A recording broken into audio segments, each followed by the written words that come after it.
worst possible thing you could say when you walk into a car dealership. I spent 5 years with Mercedes-Benz, 5 with General Motors, and the worst thing a person could say when they walk in is, if you could just get me to this payment, we got a deal. So your loan's probably still like 19, which means you got to pay to get out. You're upside down. It's called negative equity.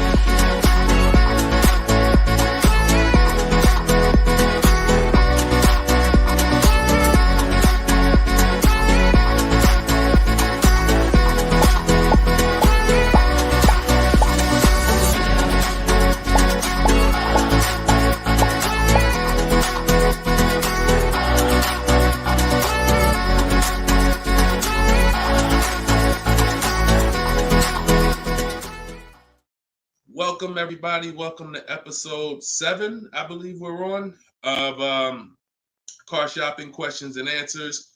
We're live. Today is Thursday, 3 p.m. If you're watching this right now, then you are live. What we're going to start doing is we're going to start letting you know, because we do rebroadcast these shows all day, so you can, catch up on them. You can send friends and family to watch the rebroadcast. But right now, you are actually with us live. So welcome. If this is your first time here, can you type a 1 in the chat? Shout out to the first time people. I just want to see how many people are new. You've never seen me before. You've never been on a live show. Okay, Troop Chat, I see you, Troop Chat. Good to see you. I always like to know, because most of you probably have never been on a live with me before. What's up, Black Hummingbird? Great to see you. So hold on, I got Instagram on my phone here. And as you come in, first of all, I want to introduce myself, because you don't know me. My name is Deshone. I go by Deshone the Auto Advisor. I spent 14 years in the car business, 5 with Mercedes, 5 with General Motors, and 4 I ran my own brokerage.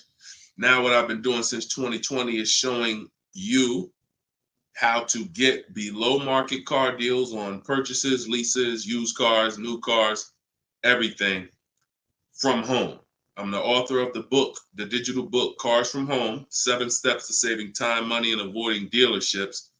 And during the show, for 30 minutes, as part of our welcome offer, you can get your copy for 75% off. It's normally $97, but in my TikTok bio, in my Instagram bio, and in the comment section, you can grab your book. You won't leave the broadcast, so you can make sure you get there before the countdown, but you'll still be here tuned in with us. So I want you to start typing your questions, and then Dolan, who's moderating, is going to pull them into the show, and we'll answer them one by one.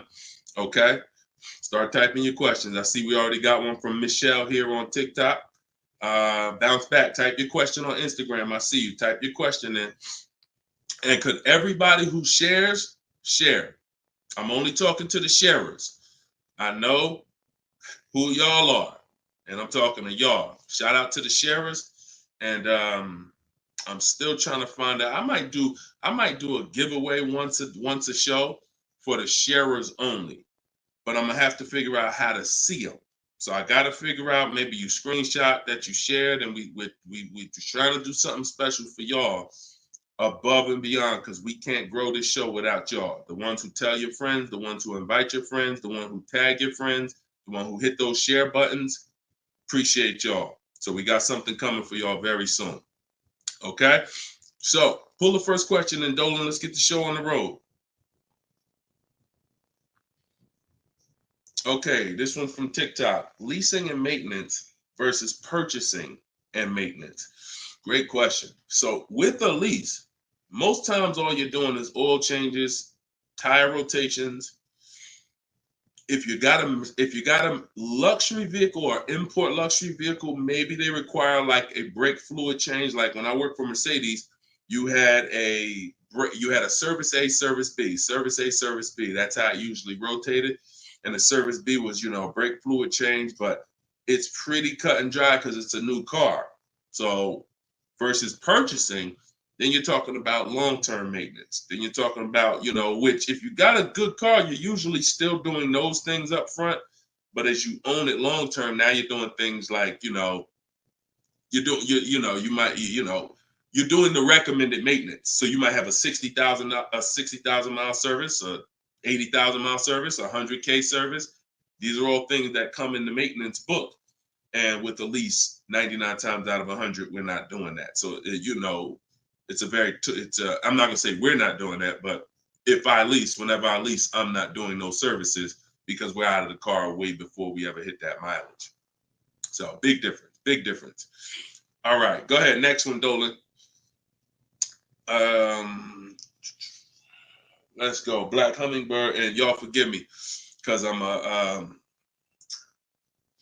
got a little something trying to jump on me, but I'm just gonna flush it out. Praise the Lord, and we gonna get through this. So y'all see me all congested, it's because I am, but we good.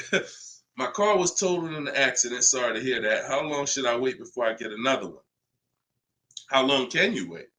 You know, I'm not a fan of shopping with my back against the wall, but I'm a fan of, you know, if you are you going to be in a rental car? Are they giving you a rental? Sometimes you only have 30 days with the rental before you have to pay. I don't know if you have a backup car, but you know, that's going to depend. So what you need to ask yourself right now, because you have to replace that car eventually, I want you to ask yourself, and everyone on here, I want you to answer this question: how many years are you keeping in that car that you're buying? But first of all, who's shopping for a car now, or you will be in the next 12 months? Type me in the comments. If you're shopping right now, like Deshone, I'm in the market right now, or you will be in the next 12 months, type me in the comments. Okay, I see you on TikTok. Anyone shopping for a car? Michelle, she's shopping. Okay, if you're shopping for a car right now, or you will be in the next 12 months, type me in the comments. All right, Black Hummingbird. Yep, I see you. El Rel on YouTube, I see you. Jesus on YouTube, I see you. All right. The first question I want y'all to answer, everybody, is how many years you're keeping the next car? How many years are you keeping the next car? This is very important because this is the buying versus leasing question. How many years are you keeping the next car is the buying versus leasing question. So your Black Hummingbird, when you shop, is going to depend on how long you have. If you got a backup car, then there's no rush. If you don't have a backup car, then you need to find out, are they giving you a rental? You know, because that's going to dictate. I can't really give you any more information without knowing that. So if you want to tap in, follow up, we'll try to get your follow-up question here. All right, go ahead, shoot the next one up, Dolan, and let's see if we can get the follow-up for Black Hummingbird. I'm shopping by used. I don't even know what that means. Go ahead, Dolan. Okay, this one's from TikTok. My third live, I need a used car by June 1st, so lost.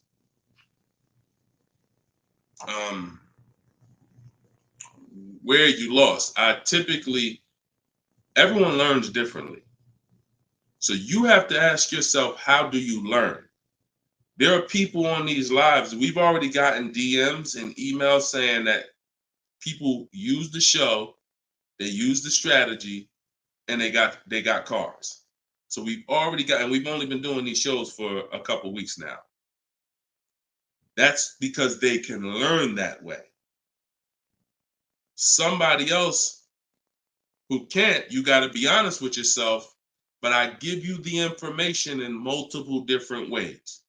In my book, if you're a book person, in my video library, it's up to you. But if you're sitting here, because everything we do on this show, I try to break it down. No, we don't rush through answers. I don't give y'all one-word answers. Every question, we pretty much take it and we break it down to the nth degree. And some of the things you guys have similar questions, so we've answered them on multiple shows. But you have to know how you learn in order for you to win. Okay? If you're lost here, then you could stick around and we'll continue to do what we do here. But you have to know how you learn. That's why we make information available in a multitude of ways. You see people who have my book. Some people could piece deals together with my social media videos, even though they're all different topics. Used cars, buying cash, leases, they're all different types. So you got to really piece them together. Some people do it that way. It's up to you. But don't just sit there struggling, man. Not at the cost of what it costs. Not at what it costs. All my information is available and it's affordable. Some of it's free, a lot of it is free. But every single product I offer, from my coaching program to my book, it's all affordable. So get in where you fit in, brother. That's really the best advice I could give you. All right, go ahead, Dolan. Shoot the next question.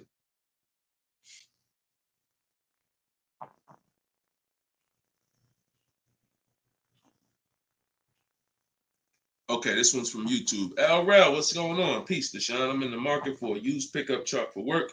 Never had one. How do I narrow down a reliable make model? Okay, so if I'm looking at you, the question you're asking is about the quality of the car, not finding a good one. So, example, let's just say there's a Dodge, a Dodge pickup truck. I'm just making this up, and that vehicle has a low reliability score.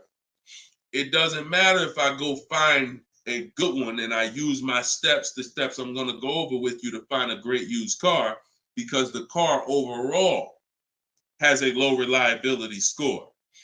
Some Nissans have a low reliability longevity score because of their transmission. It doesn't matter if you use what I'm going to teach you to narrow it down to a great one, because the vehicle overall has a low longevity score. So I think the question you're asking is, how do I find a vehicle that has a good reliable one, and then I'll go shop for it. And because we could switch it. You could have a vehicle that has a high reliability score, high longevity score, but then you got a bad one because you didn't have a process on how to get it. So I think you're asking the first question, which is top level, how do I choose some good vehicles? And that's really Google, and we have a process. It's in our shopping process where we do a reliability check on every single vehicle. It takes 5 minutes to do. You're going to type in the specific year, because years change. You might have a 2019 that has low reliability scores. In 2020, they fixed it. So we got to make sure we're adding the year when we do this Google search. But if I'm looking for a pickup, I'm looking at like a 1500, and I'm looking at, what I need. Some people need 2500 if you need heavy duty or something like that. But then what you're doing is typing it into Google, and you're looking at all the competitors. I'm looking at the Toyota pickup. I'm looking at the Dodge pickup. I'm looking at the Ford pickup. I'm looking at the Chevy pickup. And then I'm just choosing, all right, which one of those do I like? All right, I like those two. Then I'm deciding which one I'm going to like. Now, if you're buying used, you can't test drive it, because you can't test drive a used car until literally you're ready to take it home. You can't go and test drive one here, because the one you end up getting may drive totally different. That's just the way it is with used cars. So oftentimes what you're doing with used cars is you're looking at it, you're looking at videos on YouTube, but you're going to narrow it down to what you like, usually what you see in supermarkets, parking lots, on the road. Oh my goodness. Lord Jesus, help me get through this. And then what you're going to do is you're going to do that reliability check. So you go to Google, you type in the year 2019 Toyota Tundra reliability. Then you're going to skim that first page. So that first page of articles is going to tell you all you need to know. If you see low scores, if you see 7 out of 10 reliability, just skim that. Don't pay attention to any site from a dealer. This is part 4. This is in my book, because this is step 4. Because the next step after this car passes this test is now we're going to shop for it. You can't skip this. So that's why this is a really good question. Some of you are skipping the process of doing a reliability, longevity, and initial quality check on the cars you're getting. And that's why you get cars that are in the shop every 90 days. It's not because you bought a bad one necessarily. It's because the car itself has a low rating. Transmission's going out on you because you didn't do a longevity check to see that that car is known to have transmission problems at 80,000, 90,000 miles. So if you skip this little 5-minute step, it could cost you thousands of dollars. So you want to do that reliability, skim those articles. And then because you're keeping long term, you're not leasing, you're going to do the same thing with longevity. So you're going to type in 2019 Toyota Tundra longevity. And that's when you're going to see what they're saying about the car long term. Does it, transmission issues, engine issues? Sometimes it'll say right at the top, these cars are known to last 200 to 300,000 miles when properly serviced. Then then the only mission is, all right, the car itself has great scores. Now I have to find a good one. Okay? That's step one now. Okay? That's where you start. Great question. Okay, go ahead, Dolan. Shoot the next one up. All right, we got Philip on Facebook. Would you say buying or leasing is better right now? Also, what about down payment with leasing? So, all right, you should never be in a position where you're asking yourself, should I buy or lease this car? Based on what you feel. Yeah, so I feel like I should buy. No, the buying or leasing question is based on how long you're keeping the car. I have something that I do that I teach called the 8-year rule. The 8-year rule says that if you're not buying a car to keep at least 8 years, you should be shopping for a lease. Reason being is there is no way for you to get a great deal on a car if you buy it when you should have leased it. Because lease deals, when you get a great lease deal, it's so good, it's so low, it's so much less money out of pocket that it will take a buyer years to catch up with you. We did a scenario in the last show where we compared this deal that one of our students got, Frina, who uses my stuff. And anyone who's using my stuff is going to get these deals if you follow my process. It's not, you don't have to be great. You could be a bad negotiator. It doesn't matter. As long as you know how to use a computer and do copy and paste, you can get these deals. But we compared her deal, which she got at $579 a month on this $65,000 car, and we compared it to a purchase, which would be literally $900, $1,000 a month. So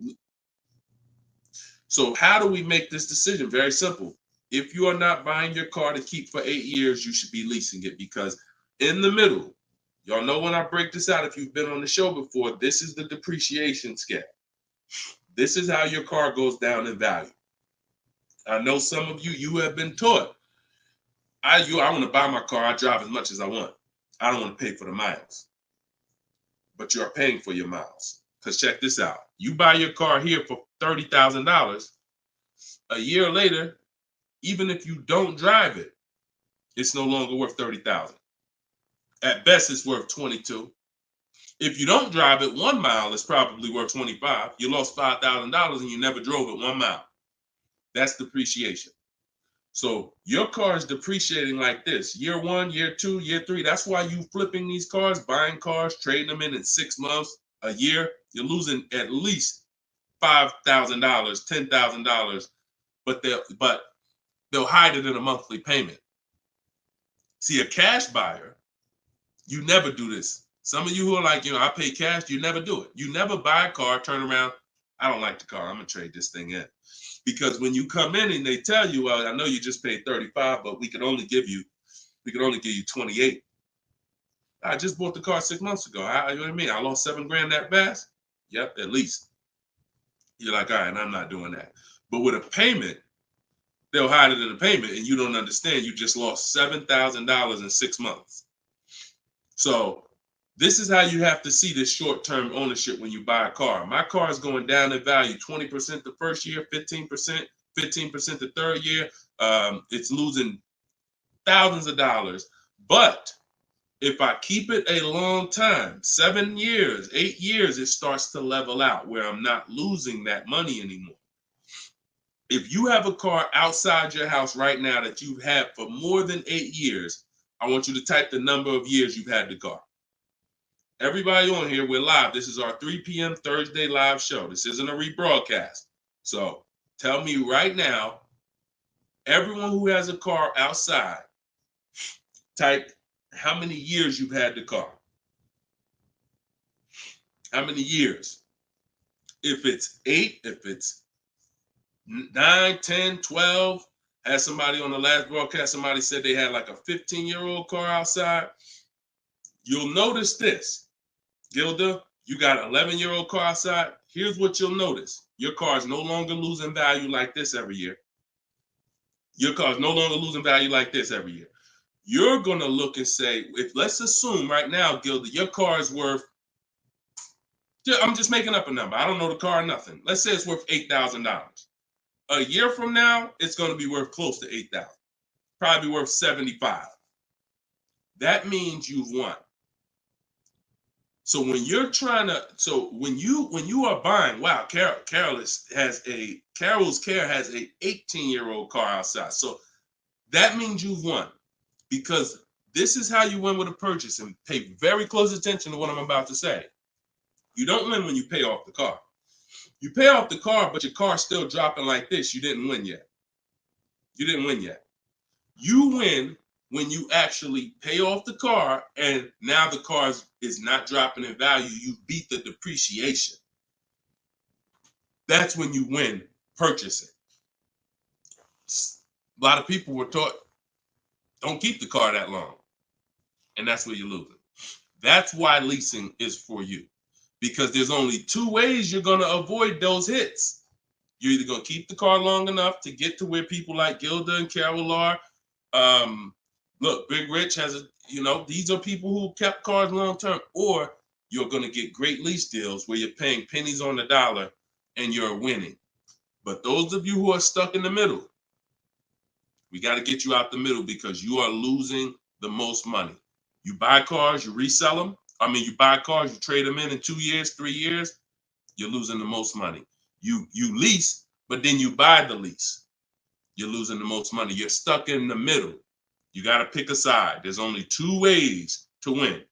Great lease deals, long-term ownership.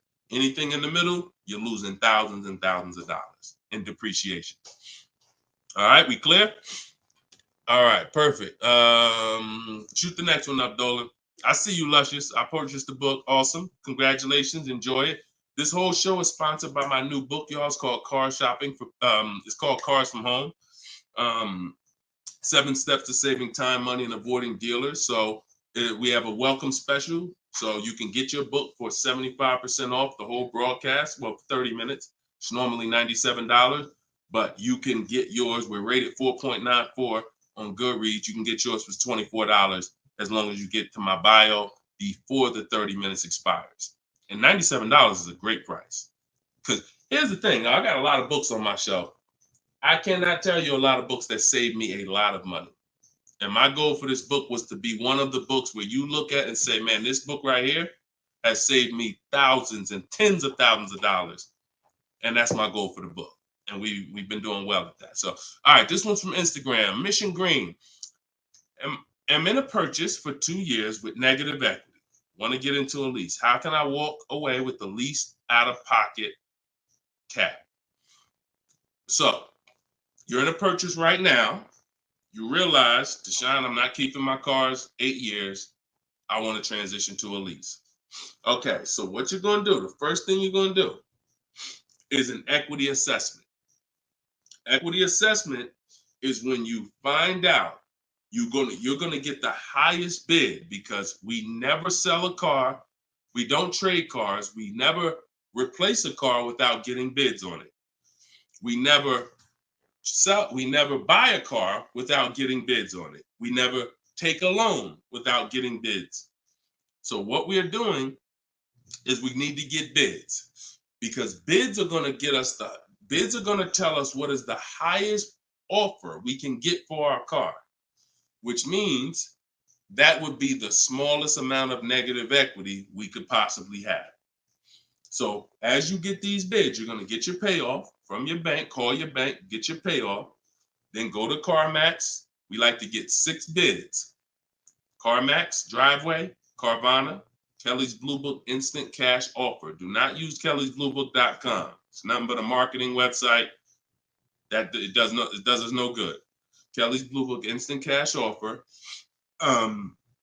Auto Nation Sell My Car, and Car Guru Sell My Car. Now, that'll get you 6 offers. And once you have those 6 offers, you'll know this is what my best case scenario is when it comes to my negative equity. That's my best case. There's 2 ways to get out of negative equity and get a car. There's 3 ways to get out of negative equity, but one of them doesn't lead to a car right now. So we're talking about the first option. That's what you do, and you want to pay the difference. So you're going to get all those bids, and you're going to look and say, okay, I got a $4,000 negative equity if I sell my car to AutoNation. They're the highest bid. Highest bid, $4,000 negative equity. I would not be taking any other money other than the putting it to the negative equity. If you got $4,000 in your pocket or anything and you're like, hey, should I put this down? No, we're going to get the next car with no money down. We need to minimize our negative equity by taking the highest offer from the online bidders. Now, once that happens, we close the gap, and that's the way to move. That's the best case scenario.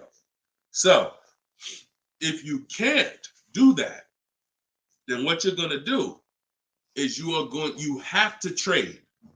This is the only time we trade cars. There is no other time where we are going to trade a car, because you don't get the most money trading a car. You don't get the most money trading anything.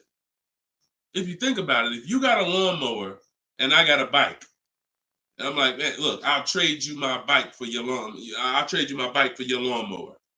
Neither one of us is really getting the most money that we could get. That's a trade. It's like a little compromise. I take a little less because I got something you want, you got something I want.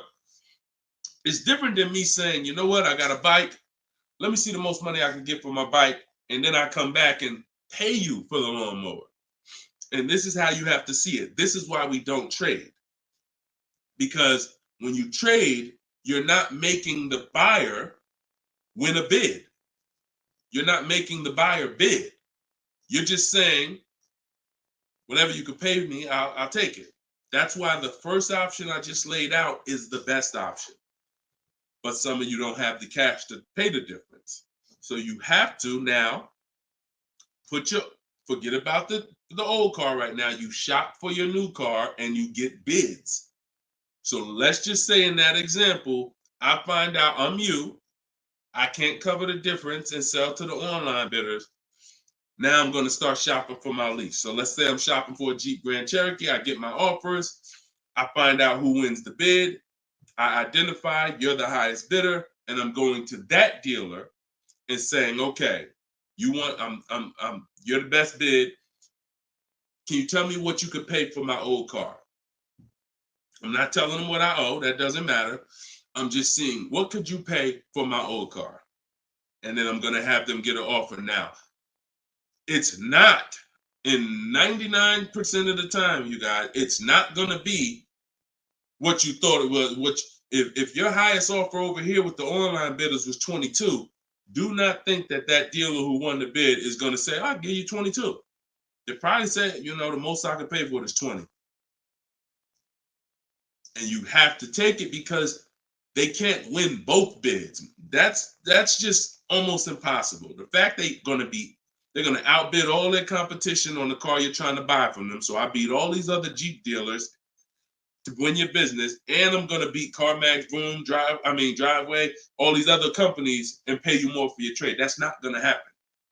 So that's why I say the first option is the best, because the second option, you're going to have more negative equity because the dealer cannot pay as much as the online bidder. So now that's what you would do, and you would tell them, okay, please add it to my deal, and you'd have to roll it into the lease over there. Third scenario where you can't get out is if you have too much negative equity. You're either going to need cash or you're going to need to pay the loan down. It's that simple. Because when you bring that negative equity over, the bank only has a certain amount that they're going to approve.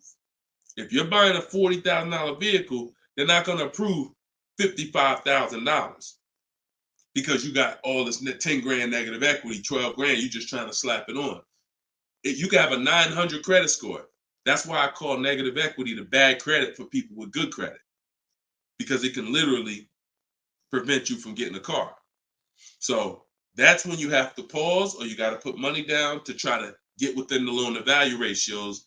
And that's why I say stay out, get out of negative equity and stay out of it. And 99 times out of 100, the reason for your negative equity is you don't lease. You don't lease. You buy cars, you take out 5-6 year loans on them, God forbid longer, 7 years, 8 year loan, and then you trade those cars in before the loan's paid off. That's what's happening 99 times out of 100 to cause people negative equity. And we got and that's the cause. So I just gave you the solutions, but I also want you to know the cause. And that because you're already moving to a lease, you already understand, which is good for you. You already understand, all right, I'm not buying cars anymore until I want to keep something 8+ years. I'm going to start leasing. So this should be your last time ever having negative equity. Okay? Great question. All right, Dolan. Let's throw the next one up. Great question, Mission Green. All right. We are live, y'all. It's our Thursday, 3 p.m. live show. Shoot your questions in. Dolan's going to pull them in one by one. We're going to try to get through as many as we can. What's the best way to start about negotiating from the online price? Is this for a new car or used car? This is RT. I don't want to mispronounce your name. How do I get your book? S. Lewis, it's in the comments. Dolan, can you make sure we got the comment for S. Lewis here on YouTube? For those on YouTube, in the comment, we should have a pinned comment where you can just click it. You go to deshonsbook.com, or you might be watching us on a screen. If you're watching us on a television screen, you can scan that QR code with your phone, and you can get it that way. If you're watching us on TikTok or Instagram, you can go to my bio. There's a link in my bio, and you can grab your copy. And you won't leave the broadcast. You'll still be able to hear us, but you can get your copy before that 30 minutes expires and the book goes back up to $97. Okay, when are you really live? I'm live right now, TFD. I don't want to mess up your name. So, all right. So I can't wait for you to answer, but what's the best way to start negotiating from the online price? So let's just assume are you talking about a used car? If you're talking about a used car, here's what you got to know. There's two types of dealers. One dealer posts great prices and sells cars very fast. That's I didn't witness this until I worked for a Lexus deal. I worked for Lexus for like 6 months. It wasn't for me. Great car, but it wasn't for me as far as the dealership.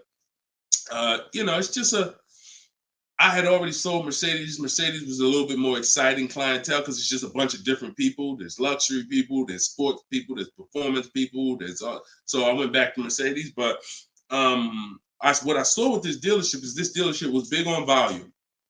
Great price, not going to mark the car up a lot. So if you come in thinking, or if you call thinking, hey, take $3,000 off because you're programmed to negotiate, you're not programmed to know a good price. See, when you know the used car market, which is what I teach, this is what I teach in my book, it's what I teach on the show. You need to know the used car market because, and remember what I'm about to say, this is very important.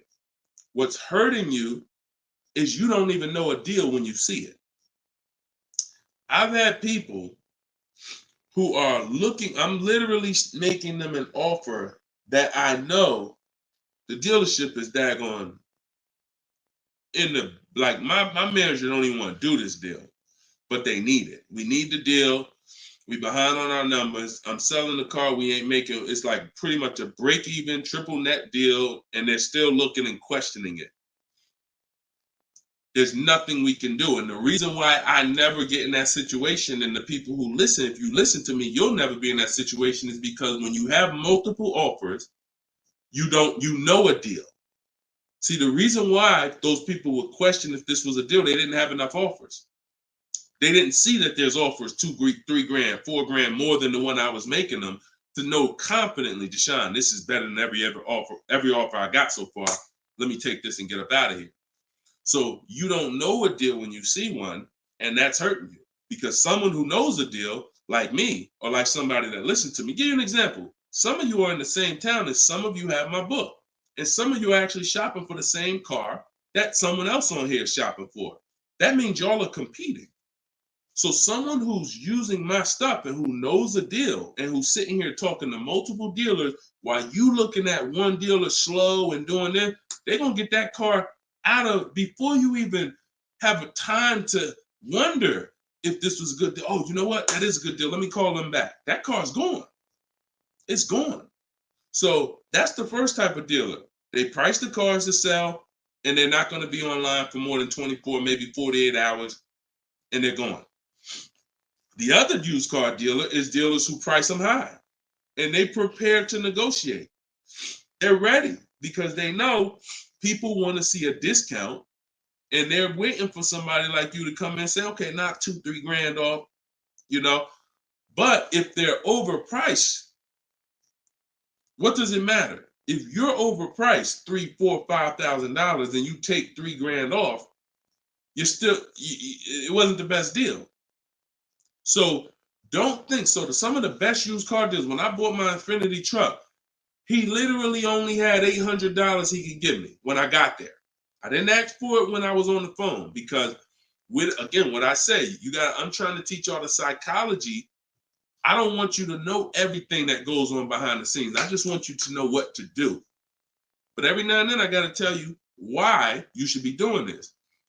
When that car comes on, and that dealer knows this is the best price in the market, this car is not going to last for 48 hours. You call them and say, hey, could you do another 1,000 off? Click, not even interested. One, the car just got here.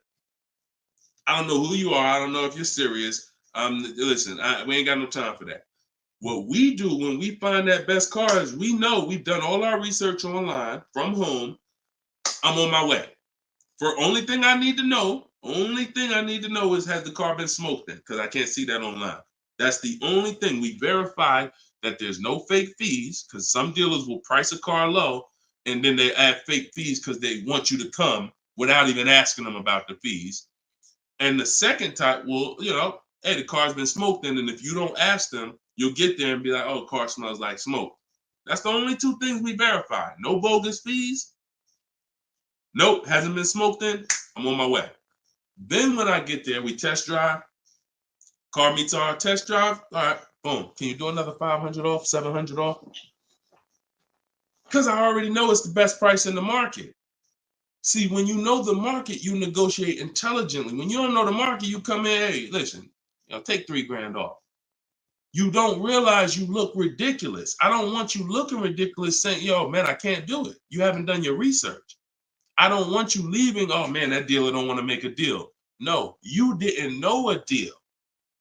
And you leaving and you like, oh man, I'm gonna find somebody. So this is the science of car shopping online. This is the science. You gotta be able to know, is this car the best price in the market? If so, I'm not gonna ask for any discount until I get there. Because once they see me, I drove it, they know I'm serious.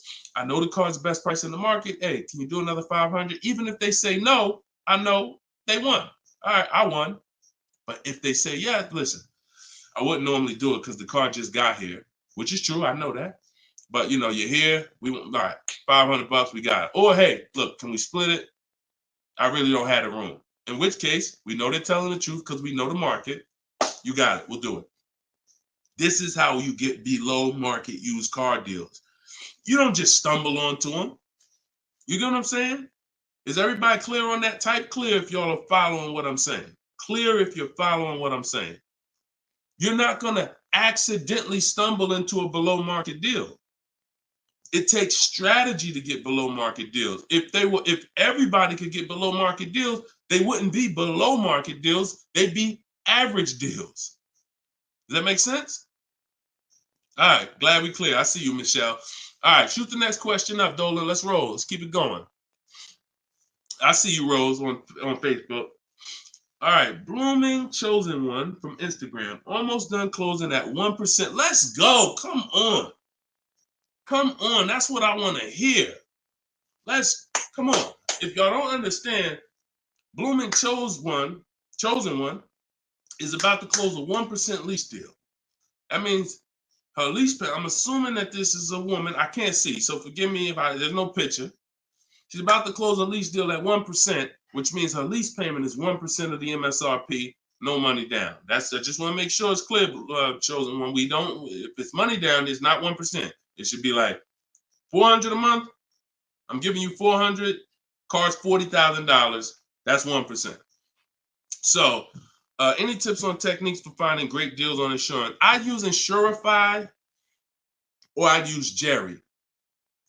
These are apps that shop on websites that shop multiple carriers. And I know it's Kayak and stuff like that, but what I found is Insurify has like insurance companies that we don't know about. It's painful shopping for insurance unless you have something that's actually, because think about all the insurance companies around us that will want to give us auto insurance. We don't know about them now. Small companies, they don't have the advertising budgets. So you want a tool that's going to connect you with all these insurance companies, not just the big name ones that we all know, Liberty Mutual, State Farm, that got the, $1 billion marketing budget. Some of the smaller insurance companies, we want to get those offers. And so Insurify.com, I'm not sponsored by them. I just love multiple offers. So I love multiple offers. And so any tool that gets me multiple offers on anything, I love. So yeah, that's what I would say. So keep me posted. I told you, I want to see your deals. See, she ain't even say what car she's looking at. That's how we know. See, people with no skills, all they talk about is the car. Just got the new Range Rover. Yep, just treated myself. Retirement gift. All they talk about is the car. And I'm not stepping on your toes, but you like Deshone, that's me. That's me. I know who I'm talking to.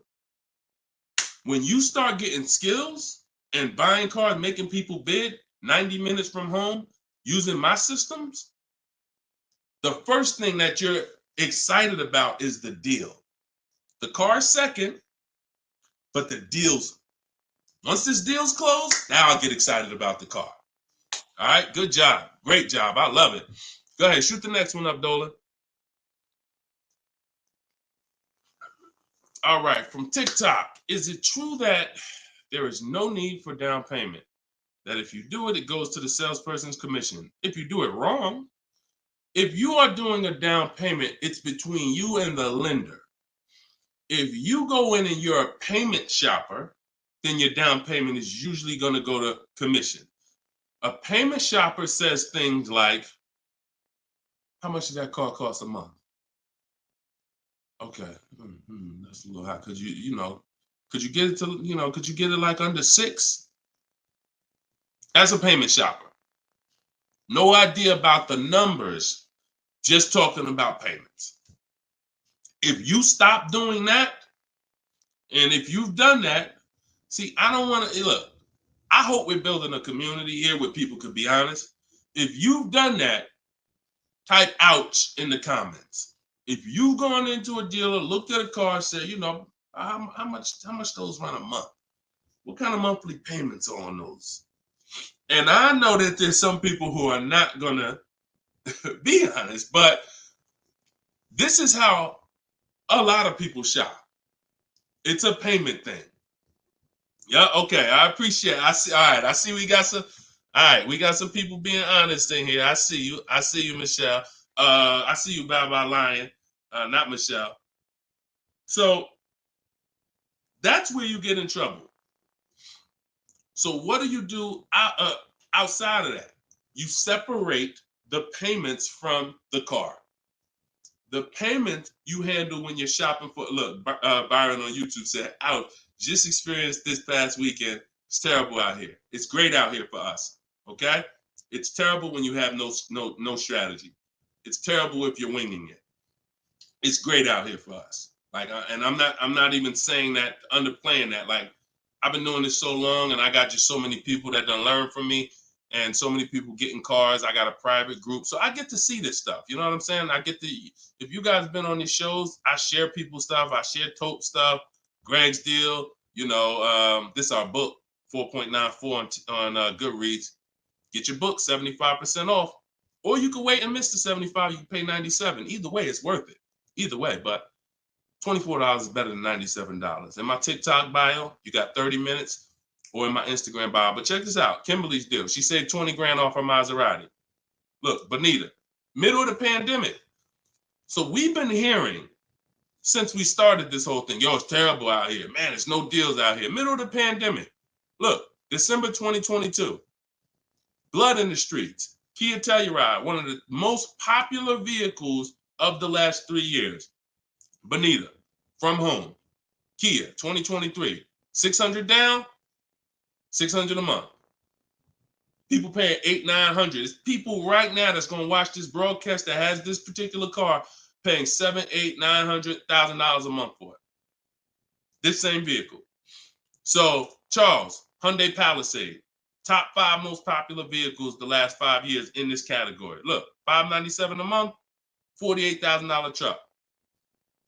So it's what you know. In fact, it's what you don't know. So I would tell you, yes, when you are winging it, when you shopping, when you just winging it, yeah, Byron, it's gonna seem like, man, it's horrible out here. When you step back and start using my bidding systems and letting these deals come to you, letting loans come to you, you're gonna feel like you're in control. You call the shots. Okay? So that's what I want everybody to know. It's all perspective. You know, somebody who's never had a fight in their life may be like, oh, shoot, I'm gonna lose this fight. Mike Tyson, he's not worried about losing a fight. And I hope he's not throwing this fight. So, another end. It's all about what you know. You learn better skills, you get different results. You keep the same skills, keep shopping like our grandparents shop, keep shopping like our parents shop when there was no internet, keep shopping like it's 2005, you're going to get those same results. All right? Everything I'm talking about, y'all, is in my book. This whole show is sponsored by my book, Cars from Home, 7 Steps to Saving Time, Money, and Avoiding Dealerships. My whole shopping system is in there. You can get yours in my bio. I just said that. So go ahead, Dolan. Shoot that next question up that you had up on the screen. My lease is up this year, but I'm over 4,000 miles, and a car dealer just told me if I lease again that I'll have to pay for the over miles. What do I do? Okay, I want you to know something, and I want you to hear me clearly. Dealers who tell you they'll cover the mileage. I know some of you have heard this in the past. You know, my dealer said if I release a car from them, they took care of the mileage for me. No, they didn't. No, they didn't. Mileage is never taken care of because mileage is between you and the bank. You told me you were going to drive this, the bank, not the dealer. Dealer has nothing to do with the car. Once you drive off the lot, it's between you and the bank. It's between you and the leasing company. So when you go over miles, the bank says they told us they were going to bring this car back with 36,000 miles on it. They already have an estimated value of what they're going to sell the car for, and it's based on 36,000 miles. That's why if we're under miles, we always do an equity assessment. You're going to do this either way, Miss B, but this is one of the main reasons when we're under miles, it doesn't matter, because if we drive less than we told them we were going to drive, we want to see if there's any equity that we can actually pull out. If you didn't know you can sell a lease, yeah, that's another discovery. Aha moment, you can. We've been doing it for years. So, but going back to this case, if you're over miles, you got to pay for it because you can't give it back to them. It comes out of their profit. So what do we do to try to minimize this? One, we don't let a dealer tell us we're going to work this out for you. We have to do our own equity assessment. So you want to see what your position is. You want to call the leasing company, get your payoff. This is the second step in my process. Once you know whether you're going to buy or lease again, that's step one. Now, if you have a car to replace, you own it, you lease it, doesn't matter. Anything you're replacing, we got to do an equity assessment on it. So we're going to call the bank, get our payoff. If it's paid off, obviously we don't have to do that. And then you're going to get that payoff, and then you're going to get those offers I talked about earlier in the show. If you missed it, I don't want to go through the whole equity assessment process because we already did it. And for the people who've been on here, I don't want to repeat the whole thing. But if you go on YouTube, if you go on Facebook, you'll be able to see the broadcast. Go to the section on equity assessment and follow that process, because you need to see, can I sell this vehicle and break even, get out of it? Or if I have a mileage penalty, you know, does it make more sense for me to actually get out now, which in a lot of cases it probably won't because you have payments remaining. So if you got out now, see, if you sell it, it's clean. So if you sell it, and it goes back to what we were talking about with what somebody asked the question about the negative equity. Let's just say I'm you. I do my equity assessment. I find out to get out of the lease, I got to contribute like $1,000, but I could get out now. When I sell a lease, there's no penalty. It's literally no payments due, nothing. It's everyone's whole.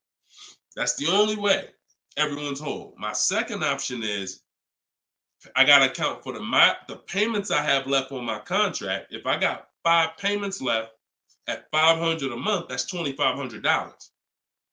Does it make more sense for me to get out now and pay those payments? Probably not. Or does it make more sense for me to just wait and take the mileage penalty? So those are the 3 things you're comparing. Selling the car, and you're seeing what's the least money that comes out of my pocket. What's the best of those things? Selling the car, getting out now and taking the payment hit, because all those payments are going to be due. They're going to have to be rolled over to your next vehicle, or driving the car until you get close to the end of the lease, and maybe maybe it depends on how much you drive per month. And maybe you're 8,000 miles over, and that's a $2,000 mileage penalty. So these are the things you have to think about. But I'm telling you that if you just walk into a dealer and say, hey, could you work this up for me? Now you don't even have the luxury of guaranteeing you got the best price on the car. So now, because they see you as desperate, oh, she needs help. She don't know what she's doing. So let's just work these numbers, move these numbers around, and tell her, hey, we got you to this payment. Does that work? Now you're a payment shopper and you don't even know. Just give me to a monthly payment that makes sense. You didn't realize that you overpaid, and they're packing that deal, and you overpaid by probably $4 or $5 grand because you wanted to let them do it. So those are 3 scenarios, and it all starts with the equity assessment. Because like I said, you might be able to do that equity assessment and find out, oh, I could come up with $1,000 and I'm out of this thing clean right now. Or you might break even. It depends. That's why it's always an equity assessment.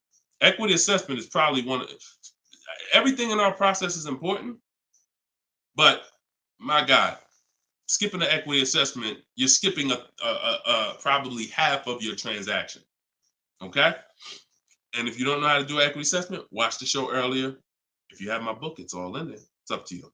Go ahead, Dola, shoot the next question. Bought your book. Thank you for doing this. Thank you, Michelle. Enjoy it. Use it. Use it and win.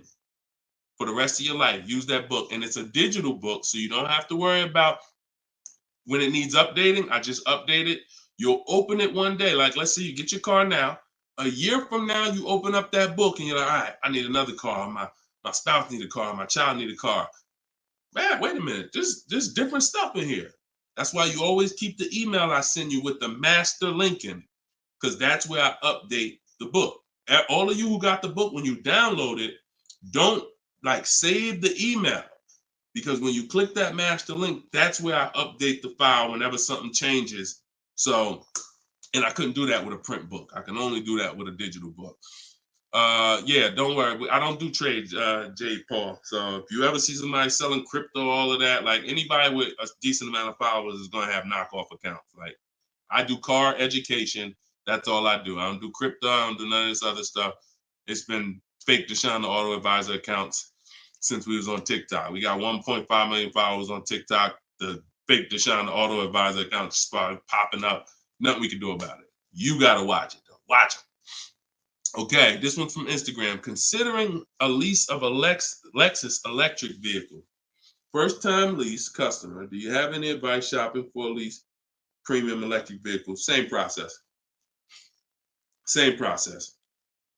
My system doesn't change. I'm gonna tell you, there's only one scenario where it changes, but electric cars, look, doesn't matter. Look at Sean. Bids. F-150 XLT electric. Bids. $73,000 vehicle. He got it for 57. He saved over 20 grand. Bids. That's electric. Electric. You don't know what rebates there are. You don't know what's what. Rolls Royce. Bids. Popular cars. Bids. Exotic cars. Bids. Doesn't matter. Process is the same. The only time that bidding is not called for when purchasing the car is with Tesla or any manufacturer where the price is set. No matter where you go in the country, it's the same price.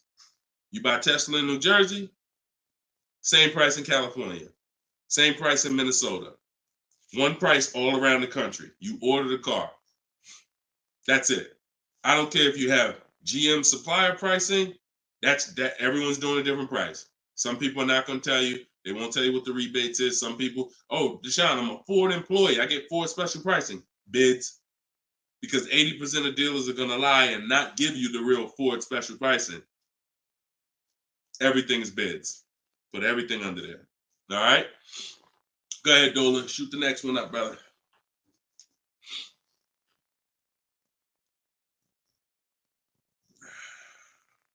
No, you don't bid. You don't bid, Coco. You're making people bid.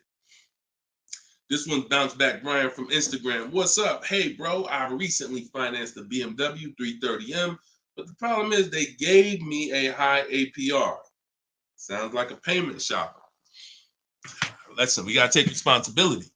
You accepted a high APR. Now, how do you get out of it? Only way is to refinance. You can refinance or sell a vehicle. And so bids, what we do is, see, now let's just say for an example, you use our system we call the bank bidding war. Bank bidding war is 3 rounds. We check to see if there's any special interest rates. 1, no special interest rates on the car, which a BMW 330M, probably not. You never know. But then if there's no special interest rates, we go and we get bids and we find a dealer that's going to sell us the BMW M for the lowest price. And it doesn't matter, popular cars. I had a young lady earlier this year. Well, no, that was last year. She was looking at the brand new X4M, redesigned, just redesigned, brand new body style. She got her offers. Best offer was $3,000 below MSRP. Worst offer was like $5,000 over MSRP. Brand new, newly designed, fresh in the country. No one's ever seen it. Bids, she got $3,000 below MSRP. When people are paying thousands more than that. So it doesn't matter the car. Now, once we, but that's that's the part where I say you separate the loan from the car. You separate the loan from the car. We find the dealer who's going to sell us the car for the lowest price. Once that's done, now this is when we talk about the second round of the bank bidding war, which is my bank, my credit union, online lenders, not the dealer yet. The dealer is round 3. The dealer's banks, the dealer's credit unions, that's round 3. That's the final round. Second round is I'm coming home, getting my bank, my credit union, online, giving them my information, going online, car loans online, looking at everyone that I can find that gives car loans in my area, letting all these people run my credit, because if you do this right, it doesn't affect your credit other than one hard inquiry. It shows all the inquiries on your report, but when you rate shop using the bank bidding war strategy, at the end of the window, it only weighs on your credit like one hard inquiry. But you got to do this in this small window. Takes 2 days. First one is all of those bank, that's the round 2. So now let's say my best rate from that round 2 is 7.9 interest rate. Okay, round 2's done. Now I'm calling the dealer who won the bid, who has my car waiting. I already reserved it. And I'm saying, okay, my bank or this bank gave me 7.9. If you guys can beat it, I'll give you the business. Now round 3 starts. with the dealer going to work. That's when the dealer's bank. See, the problem is the dealer was your first offer for financing, or one of your first offers. The dealer, when properly done, is our last offer. And so if he came back and at the end of those rounds, 8.99 was the best rate, you wouldn't have a question. You wouldn't be questioning it. You wouldn't be saying, oh, man, how do I get? You would still be considering refinancing because that's still the solution. Whenever rates get lower, you refinance. But you wouldn't be it wouldn't be they gave me that. It would be that was the best rate available at that time. So that's why you need to get bids for future reference. But in your case now, all you can do is find somebody to refinance the loan. And that's what you do. Type in car loan refinance online. Call your bank, call your credit union. Hey, I'm looking to refinance and see if they can be 8.9. Okay. For future reference, though, bank bidding war. Okay. And that's we gotta we need to. I want to get you to the point. You gotta. It's up to you. Use this. Everything I'm telling you is simple. Nothing I'm telling you is rocket ship building. This is all simple online processes from a computer. We got grandmothers doing it. We got introverts doing it. Doesn't matter. We don't even talk. Has anybody heard me say anything about talking? No. We're using online tools to get these processes done. That's why they work for everybody. If you had to talk, then yes, you could mess it up. But this is for the future reference. We want to guarantee that we got the best price. And the only way we're going to do that is with bids on everything. Okay? Go ahead, Dolan. Next question. Great question, though. All right. This one's from TikTok. Can24 Loco. Is a lease worth it if I know I'm going over the miles? You pick your miles. You pick your miles. I had somebody no, I don't even want to talk about him. He's somewhere along the line they told him it was okay. So you pick the miles on the lease, and I would never in a million years pick less miles than I need. 10,000 miles per year, 12,000 miles per year, and here's what happens: if you see somebody who's intentionally picking less miles to save $20 and to go from 10,000 miles a year to 12,000 miles per year is probably like $20 a month. To go from 12,000 to 15,000 for most cars is probably another $25 a month. So the difference between 10,000 miles per year and 15,000 miles per year, 15,000, no penalties. Deshone, I know I need 15,000, but I took 10. So you're going to do 15,000 anyway, and you're going to be penalized for the 5,000 per year over at 25 cents a mile. Instead of paying the additional $45 a month, which would be way less than the penalties, because 5,000 miles per year, 15,000 miles over at 25 cents a mile is $3,750. $45 a month times 3 years is $1,620. Numbers are numbers. $45 a month more to my lease contract from the beginning, because that's the mileage I really need. I'm paying $1,620 extra over 3 years to have a comfortable lease experience, no penalties, and I can enjoy my lease. Versus taking 10, knowing I'm going to drive 15, and then looking and saying, Dad, I'm over miles by 15,000 miles, and how can I avoid this almost $4,000 bill that's coming? Choose your mileage wisely. Deal structure. Step 3, I got a whole step in my process on deal structure. This falls under deal structure. So we never take a lease knowing we're going over the mileage. We just never do that. We're setting ourselves up to not enjoy the lease. For what? That's it.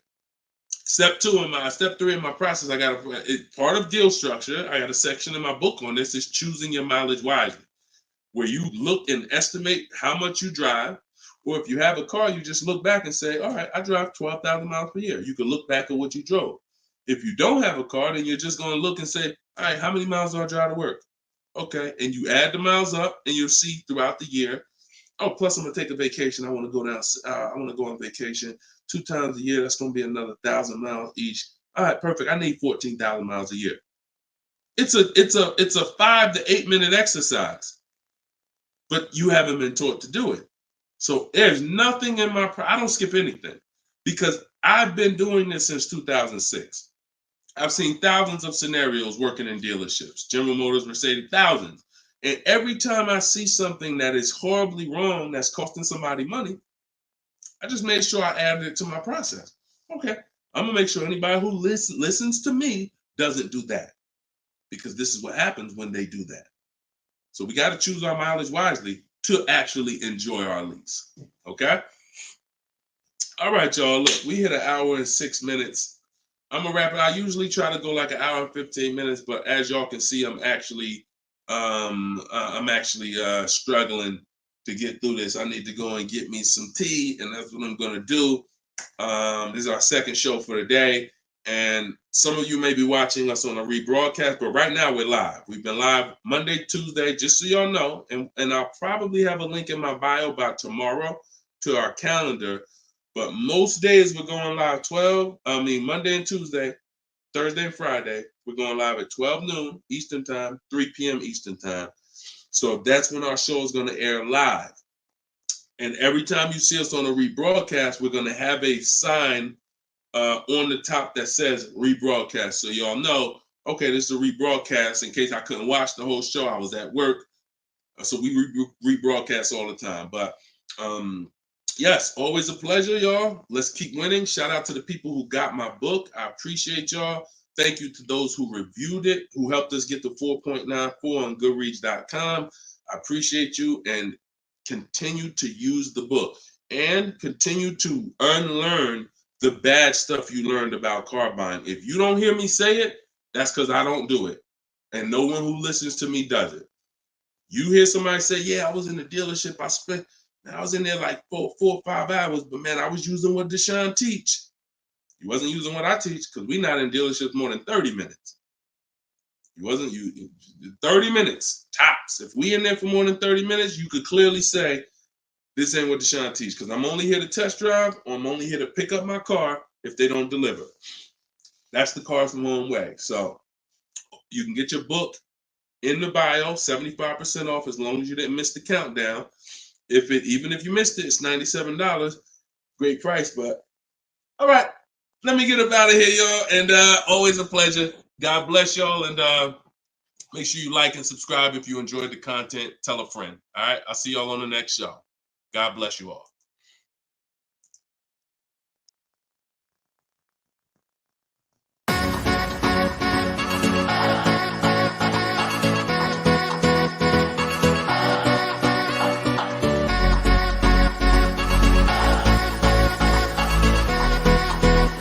The worst possible thing you could say when you walk into a car dealership. I spent 5 years with Mercedes-Benz, 5 with General Motors, and the worst thing a person could say when they walk in is, if you could just get me to this payment, we got a deal. So your loan's probably still like 19, which means you got to pay to get out. You're upside down. It's called negative equity.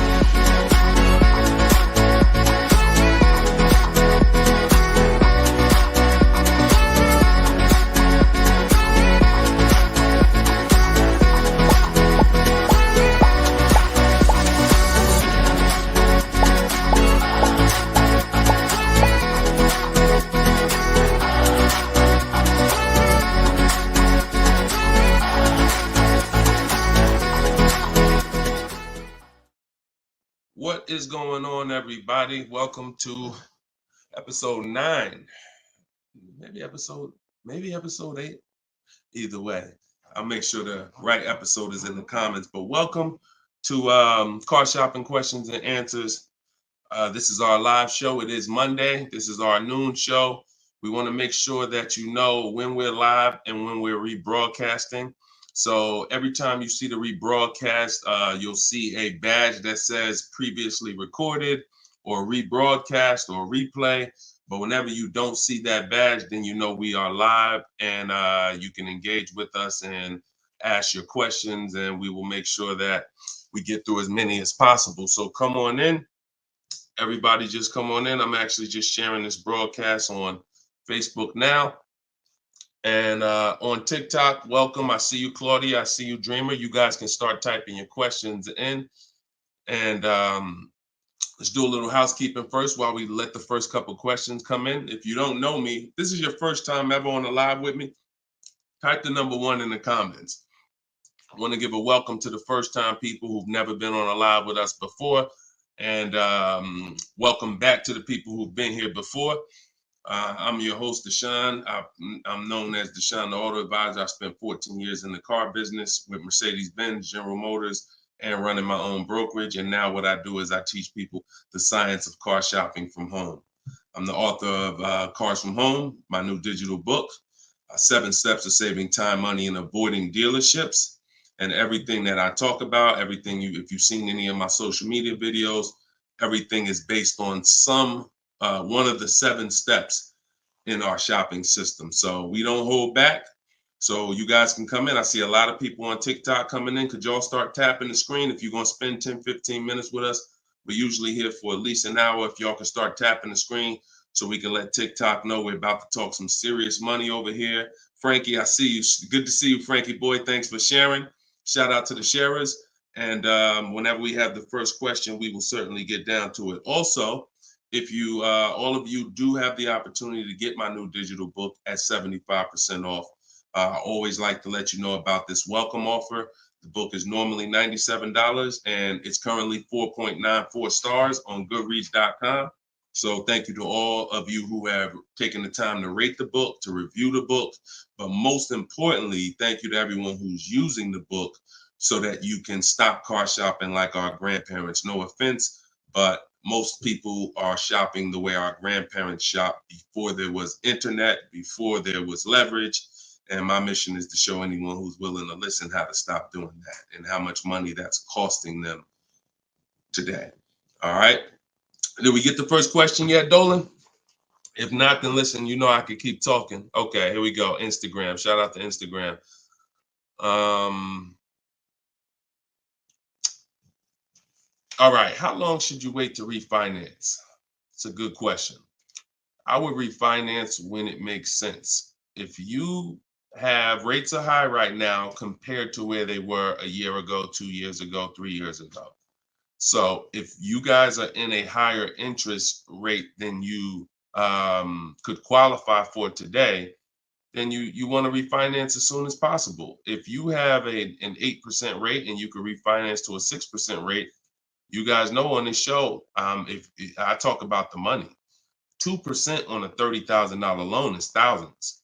That's not hundreds. So if you have it, on some of you have improved your credit. So you may have had a lower credit score a year or 2 years ago when you got your car, but now your credit score is higher. So you want to make sure you are following this guideline though. Most of the people who want to loan you money want you to take more for longer. That's just what they want you to do. I am of the mindset of you don't want to stretch the loan out long. You don't want to stretch the loan. You don't want to stretch so if you've already paid for a year or two, you don't want to stretch the loan out longer because they'll want you to take it longer. They'll tell you right up front, if you take a 6-year loan, your payment's going to be this. Meanwhile, you've already paid for 2 years. Don't fall in love with the new lower payment. Fall in love with paying as much as you can at the higher interest rate. So if you can pay a higher payment for 4 years, pay the highest payment you can to get the loan out of the way faster.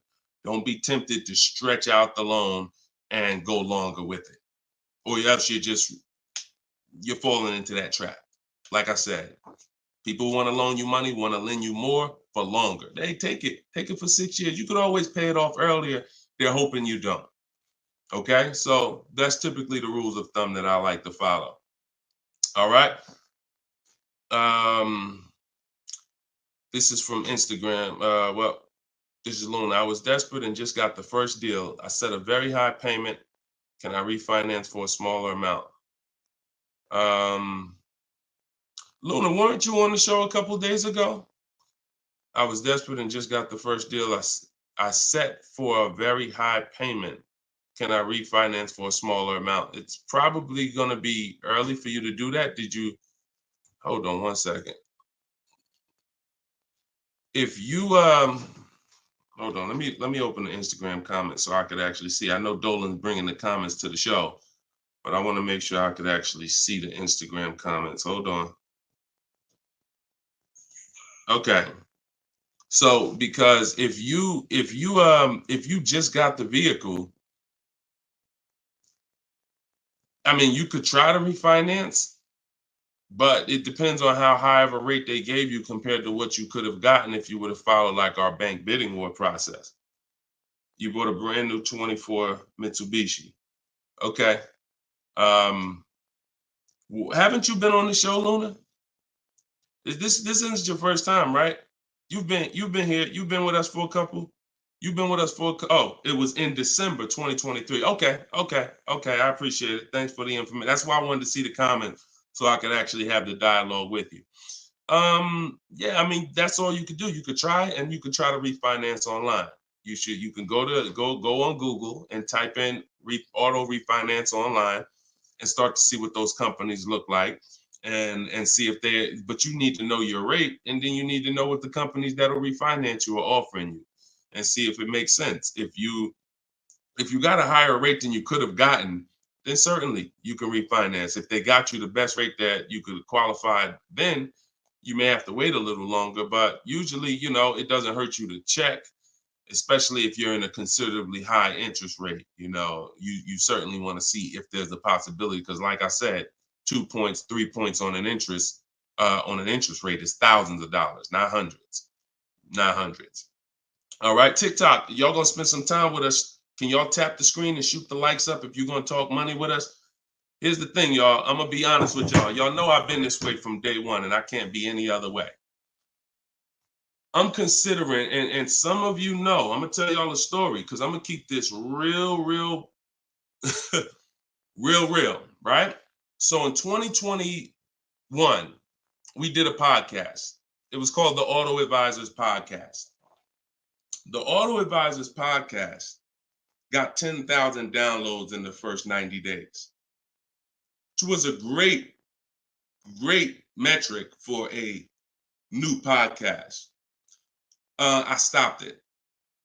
You know why? Because we're in the way the podcast is, and I'm just keeping it 100% with y'all. I'm never gonna stop doing the information, but if people don't engage with the show, then we'll just keep the rebroadcast going. The rebroadcasts are great. I'm 100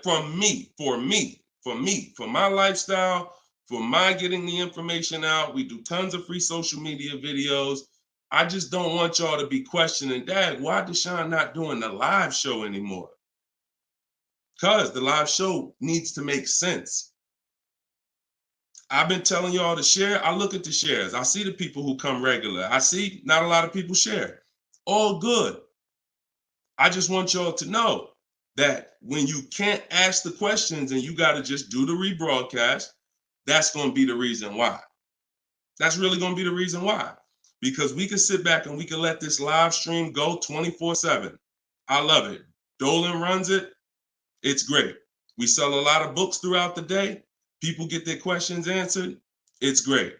If y'all like Deshone, I would really like to ask questions and have the opportunity for my family to ask questions and get their questions answered, then y'all gonna have to show up.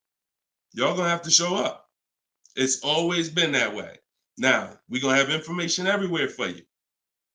Free social media videos, my free masterclass is in my link in my bio. But if y'all want to keep this show going this way live and not just see 24/7 rebroadcast, then y'all gonna have to make sure y'all show up. And if we don't see the likes and we don't see the shares, then it's all good. That tells us everything we need to know. because there's nobody out there doing what we're doing right now. So if it was 20 other people doing these shows, then I understand. We got to make sure we're better than them. There's nobody doing what we're doing right now. So it's up to y'all. All right, so Dolan, let's go. TikTok question. Can I get a new lease with no money down and get the same car payment monthly, turning my lease in soon? But that depends on how good you're going to shop. See, if you got, a lot of people are going to be fooled into this conversation. Car salesman calling them saying, hey, I could get you out of your lease, keep your payment the same, and you'll be good. That's the conversation they're going to go for. Now they're going by 2021 and 2020, well, really 2021 payments, which were the highest in history. And what they're depending on is they're hoping that most people don't ask a question. You already been paying this, you already been paying the high payment. What if I could put you into 2024 for the same price? Meanwhile, those prices that you were paying were ridiculously high. All through the pandemic, most 99 probably percent of people were paying ridiculous payments. That's why I always show Bonita. So when you look at Bonita, Bonita is the one who got one of the most popular vehicles during the pandemic. It was a Kia Telluride 2022. She got it for $600 out of pocket, $600 a month. It was like a 1.25% lease. How? Sitting at home and shopping offers. So to answer your question, don't comply. Your deal is going to be based on how well you shop. And what I'm teaching you to do is to stop going into dealers because 80% of them are overpriced. So you're going to go into a dealer, do your test drive, and then you're going to come home and you need to get at least 5 offers. Now you could do it my way. In my book, I have a strategy called the 25 to 5. We go online, we go to the dealer's websites, we put in what we want, 25 dealers' websites. It's a copy and paste template. Then we have conversations by email because out of those 25 dealers, figure about 10 are going to have a car we want. And then we're looking to get 5 to 7 offers. If you shop the right way, you're not shopping the right way if you don't see a $150 to $200 difference between your offers. You're just not shopping the right way because we know I've helped. Personally, we have about 1,600 people in our car shopping course, in my coaching program, and we probably have about 6,000 people who have my book. That's enough data for us to know when people send me their deals, 80% of dealers are overpriced. What's the message then? If you don't get 5 offers, you're going to overpay. Hands down. Not 3, not 4. Now, some people with Charles, if they're shopping for a really hot vehicle, like Charles got a Palisade a little while ago, he got 10 quotes. So he reached out to 35 dealers. But look what he's paying. $48,000, almost $49,000 vehicle, he's paying $597. And both of those deals were no money down. So if he didn't know how to shop, then he would be paying $700, $800. Some of you may be looking and saying, Deshone, man, I got a Palisade and I pay a lot more than that. Or, hey, but that's going to depend on how you shop. You must get at least 5 offers if you're truly going to see the bottom of the market, because 80% of dealers, 4 out of 5 are overpriced. So certainly you could do deals with no money down. It's not even a question. And don't pay attention to commercials, because what you'll see is neither one of those 2 deals that I just showed you were from a commercial. They'll probably, when you look at what a commercial says you can lease a Kia Telluride for, especially or a Palisade for, especially a $50,000 Palisade, it would be a lot higher than this, and it would be with 1,000 down plus tax plus fees. That's why you can't pay attention to commercials. So that's the answer. Don't pay attention to commercials and get at least 5 to 7 offers. If you do it my way, it's quick. Takes about 20 minutes to contact all the dealers, and then you're using my email templates.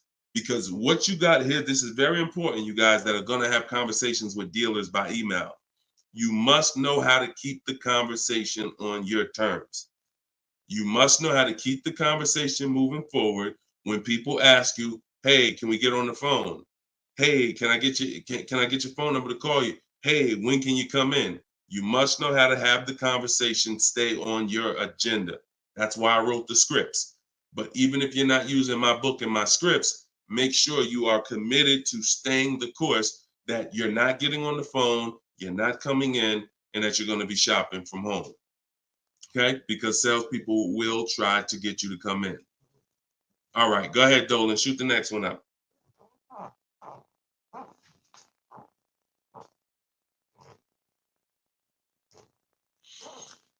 Okay. Hi, the dealer wants to run my credit card. I just watched one of your videos and you said don't let them do that. They want to run your credit card for what?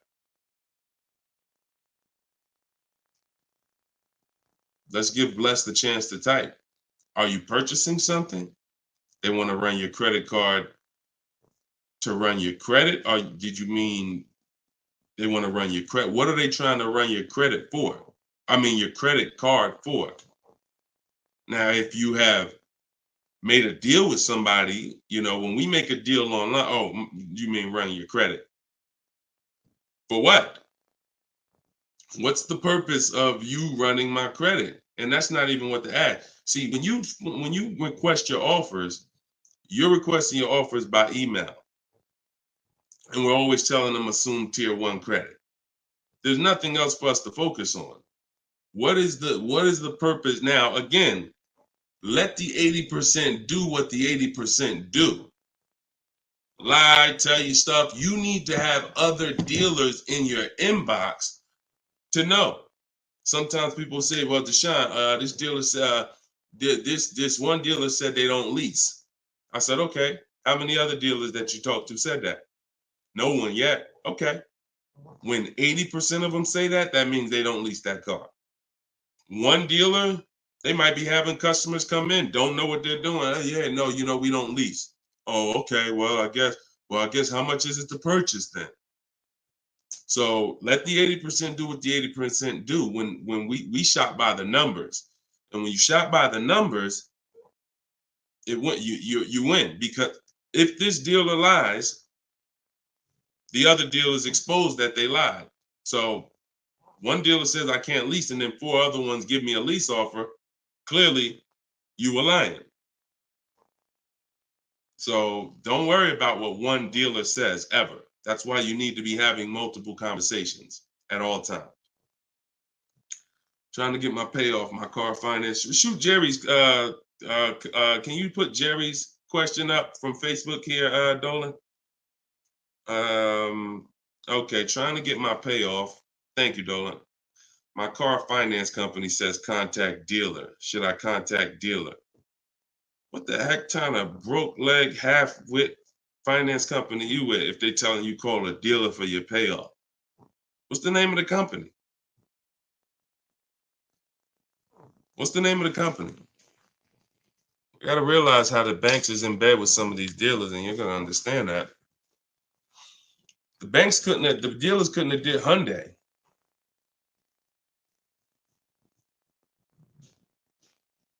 Why would they tell you contact the dealer for your payoff? Scumbag. I would call and speak to somebody else. The dealer has nothing to do with the car. If you don't pay that Hyundai, you don't pay your payment for 3 months, is the dealer coming to get the car, or is Hyundai coming to get the car? No, forget about the dealer. The dealer is just a franchise. They're there to sell you the car and put the deal together. Once you drive off, it's between you and the bank. It's between you and the leasing company.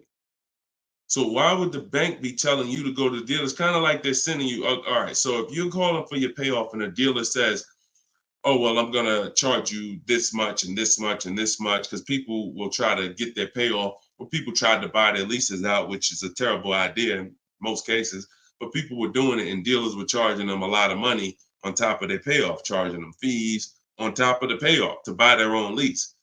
So I would call Hyundai and I'd ask for somebody else. I literally try to escalate that. Can I speak to a manager?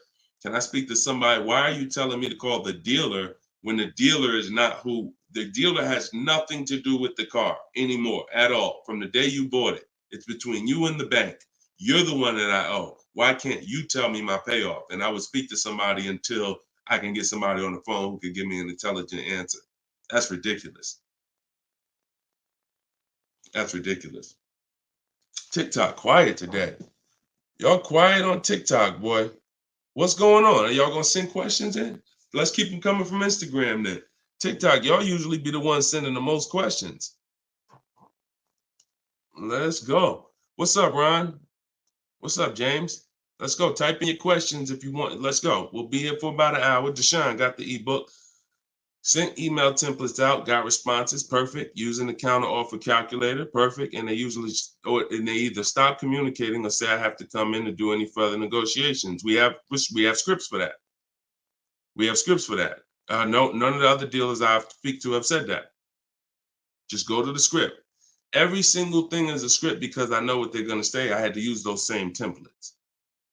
So always keep the conversation. When you make the last counter offer, it's always a question. That counter offer is a question. So now when they come back and say anything, you look for the script that replies to that and keep the conversation moving forward.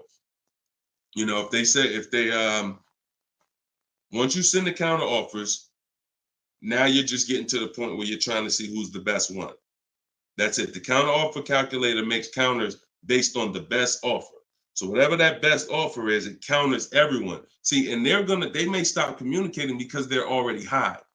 So if somebody gives me a 1.1% lease and other people give me a 1.4, 1.5, 1.6, when I counter, I'm countering based on the 1.1. Because once one dealer gives me that type of discount, I know that y'all just choosing not to. That's why if they say, how'd you come up with that number? The script is always, it's a little bit lower than my best offer I have already. So they know you can act like this is the bottom price that you have, but we already have the best offer here. That's why we always put in the offers, and the counter offer calculator creates the counter offer based on the best offer. I don't care if none of y'all reply anymore because y'all already showed me y'all are overpriced. So I'm gonna let you know that based on my counter offer, I know this deal could be done. And if the lowest offer, which may happen, says, look, I don't have no more room, I gave you the best, and I snatched that offer. As long as you got 5, then that's really the bottom. And that's the purpose of the counter offer, is to make sure before you close the deal, you have made a counter to make sure you know where the bottom is. But don't let them respond. Forget it. They probably, oh, he made this low offer. You know you could do that deal, but that's all right. I'll get the car from your competition. All good. All good. All right, next question, Dola. All right. All right. That might not have any other questions. I have an isolated event. Car was totaled. Check getting cut this week. Can I pay to speak with you 30 to 60 minutes for the single purchase? No. No offense. I've been helping groups. You gotta understand, y'all. Look, I have been helping groups buy cars. Look, let me show y'all something, okay? And I'm saying this so y'all understand, right? Since 2021, this is my private group right here. All right. This is my private group. We have 1,400 people in the group. Now, not everybody who joins us in Maps Academy joins the group, because some people just don't come to Facebook. They'll come on my Zoom coaching calls. But this is how I help people one-on-one. Not even one-on-one. This is how, when you see, can everybody see this? I just want to make sure everybody can see this. This is how I work with people. If you're getting my book, you got my book, you got my strategies. This is what we've been doing. Look at the dates. Look at the dates on these cards. All recent. So I don't work with it. It makes no sense for me to work with somebody one-on-one. I don't have to. The people who have been in my group since 2021, we get to the deals, because there's no situation that you're in that's a special situation. I guarantee you that. It doesn't matter. I've had thousands of scenarios. Nothing that you have is special where it requires this special process. Your car got totaled, you need a car, you're going to follow the 7 steps. That's not going to change. If you don't have a car, you can skip the equity assessment. The rest of the 7 steps apply. It doesn't matter. You think you need a special plan. No, you need a plan. And that's the plan that I have in my book or in my group or what I'm answering here. So you can feel free to ask your question. But your situation, this is very common. There's probably 1 million people around the country in your situation right now. Car was totaled, need a car. Common, very common. I know it's like overwhelming for you, not for me though. Super common. Okay, yeah, check your spam, Jerry. Check your spam or your junk folder. All right, Troop Tip. You see that question from Troop Tep on TikTok, Dolan? Unless you got something before that. All right, another one from Instagram. I'm looking to get an electric vehicle, and I'm not one to keep cars. I'm interested in getting a lease, but don't really know how the process works. You must get bids. You must get multiple offers, or you're going to overpay. Electric cars, doesn't matter. Same process. Bid, exotic cars. When you look at, Sean's getting an electric truck. He probably got it already. But he sent me this message, and he was looking at a $73,000 F-150 Lightning. He ended up getting $20,000 off the truck. Now he's buying it. He's not leasing it. So, Taupe had an electric BMW lease. She got a BMW i4 e-drive, $54,000. She got her bids. She ended up saving $8,500 total with the rebates and the discount. She's paying $690 a month for a $54,000 vehicle. So these deals that you're seeing, these are real deals. These are below market deals. These are not going to be had going into dealers and negotiating because one, you're never going to get that deal from an 80% dealer. It's not going to happen. An 80% dealer will never discount the car enough for you to get the best price. So you don't know. Unfortunately, there's no sign that's on, hey, we're an 80% dealer. Don't come here. There's no sign. The only way that you know is by getting multiple offers. Now, you could do it manually. You can call around, talk to some sales managers, and try to get at least 5 offers.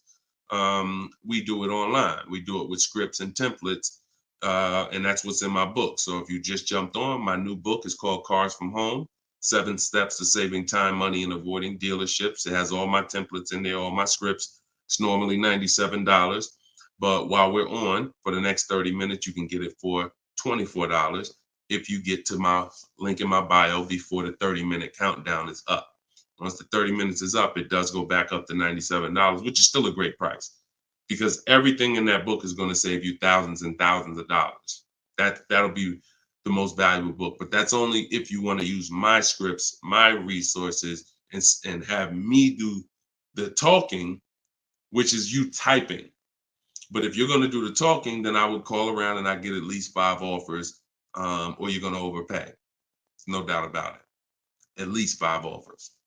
Okay. You can't calculate a lease manually. You can't try to calculate a lease and think. And even if you can calculate a lease manually, you still don't know what rebates are, what incentives there are. Sean didn't know there was $15,000 in rebates. How did he find out? Multiple offers. The best offer ends up revealing, wow, it's $15,000 in rebates on this truck. He wouldn't have knew that just walking in and trying to see, all right, what's the best deal I could get? 80% deal is never going to tell him it's $15,000 in rebates.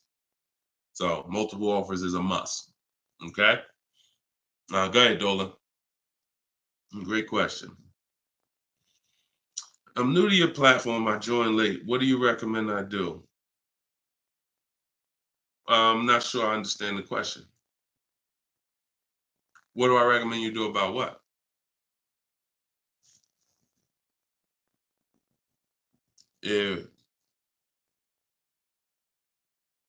Yeah, Troop Tap. Send a follow-up question to that because I don't really know what you mean by that. What are you're new to my platform? Are you talking about this show? Just be a little bit more specific with your question. Let's see if we can get you an answer.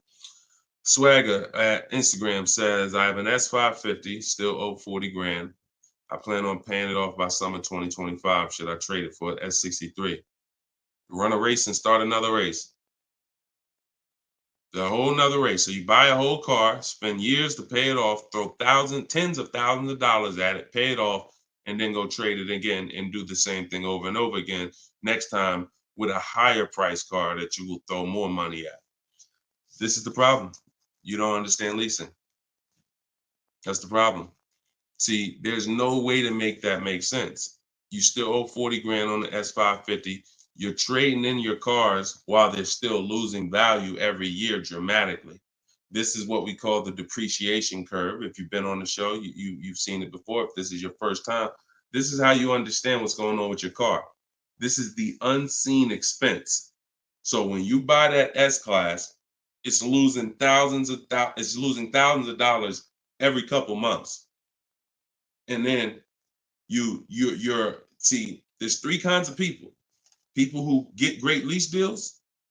Well, I'm not going to say that. People who lease, people who buy and keep long term, and they keep long term so that they can avoid the depreciation. And then there's people who are stuck in this middle right here. This is 2 years, 3 years, 4 years, 5 years, 6 years, all right here, when your car is losing the most money. So what you do is, see, it has nothing to do with how you paid for it. You can pay cash, doesn't matter. When you take a loan, now you're financing this depreciation and you're losing more. But when you say, all right, I bought this S-Class, now for the next 6 years, it's going to lose tens of thousands of dollars, and then I'm going to turn around and I'm going to trade it. You never get to a point like where you can win for the purchase. See, some of you've been taught paying off the car is the win. No, it's not. Paying off the car is not the win, because if the car is still losing value like this, if this is the way it's still depreciating, and you get rid of it anytime while it's like this, you lost. You lost. The key is to keep the car so where the depreciation starts to look like this. So now, if you were here and you had a 10-year-old S-Class or 11-year-old S-Class, maybe it's worth 10 grand. And maybe a year from now, it's worth 9,500. It's not losing that much value anymore. You outlived the depreciation. That's when you win. That's the purpose of the purchase. There's nothing else important about purchasing because it's expensive. There's nothing else important about purchasing. No other benefits, in my opinion, about purchasing other than I can get to the point where I get here. I can pay off the car. What does that matter? It's still depreciating. I'm losing thousands. Now I'm gonna go trade it in, and I'm not gonna get anything for it because I'm replacing the car in its deepest depreciation phase. And I just haven't learned about leasing. I was taught not to lease. So that money you're tying up, when we were in Mercedes, a great deal on an S-Class. A great deal on an S-Class would probably be, they did them a couple times a year, probably could get one for about 13 and change. That was like a great deal, right? So 13 and change, you're talking, dividing that into the MSRP, which was about 110, you're talking, okay, 1.2, 1.25, 1.3% lease on an S-Class, great deal. Now, y'all know I always teach the steal is under 1%. You're really not going to ever see an S-Class lease under 1% unless they just really want to get rid of them, but that's really never going to happen. 1.2, 1.3, 1.5 is the max. You're paying too much for a car you're leasing. But I want to give you a scenario. At $1,500, you're still under what you're paying for your car. See, because if I walked in and I wanted to lease a brand new S-Class, if I lease it and I'm paying $1,400 a month, then I'm driving a $115,000 vehicle, right? Now, if I decide I'm gonna buy that same $110,000, $115,000 vehicle, every $1,000 is about how much per month, everybody, if you know. Some of you seen the video, some of you talk. Every $5,000 on a that you're going to borrow on a loan is about how much per month? $100. Exactly. So when you look at a $120,000 vehicle, 115, that's a payment of $2,300 a month. No money down. See, we don't talk money down because money down confuses you. In a lot of cases, it confuses you.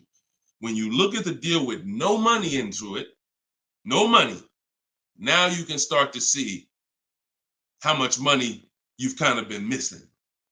Evaluate the deal with no money. Then you choose to put money down if you want, but you evaluate it with no money. So now you got a brand new S-Class, great deal on a lease, $1,400 a month. You gotta buy that to purchase the same exact S-Class, $2,300 a month. And then you get people who might be like you, who say, you know what? I ain't gonna get a new one. You haven't learned about leasing yet. You say, I ain't gonna get a new one. I'm gonna get a pre-owned one. I'm gonna get a pre-owned one. And you look to get, instead of paying $115 for a brand new one, you look to get it for somewhere probably around 70. You look to get it for somewhere around 70. Every 5,000 is $100 a month. What's 70,000 cost on a payment, y'all? Every 5,000. So you're talking 50 grand, another 20, that's 400, that's 1,400 a month. That's 1,400 a month. So put these numbers together. Great deal on a brand new S-Class. 1,400 a month, leasing it. Great deal on a brand new S-Class, buying it. 2,400 a month, no money going into these deals.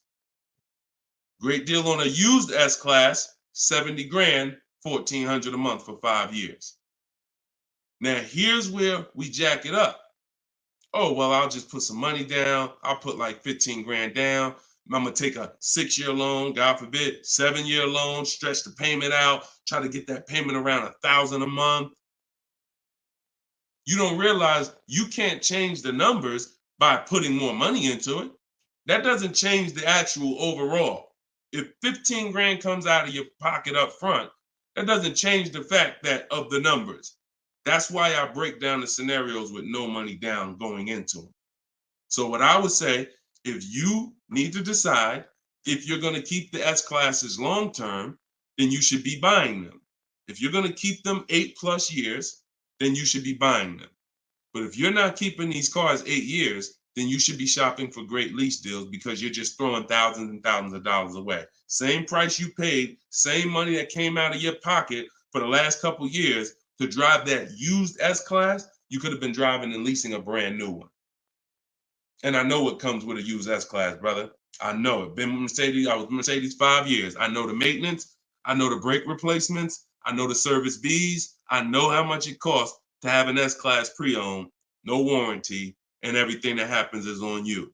So we're not even taking into account the maintenance and the repairs that you have to put into that S-Class that you wouldn't need to put into a brand new one that you lease if you just stop listening to people who told you that you shouldn't lease cars. No doubt about it. So that's the best advice I could give you, brother. All right, go ahead, Dolan. Shoot the next one up.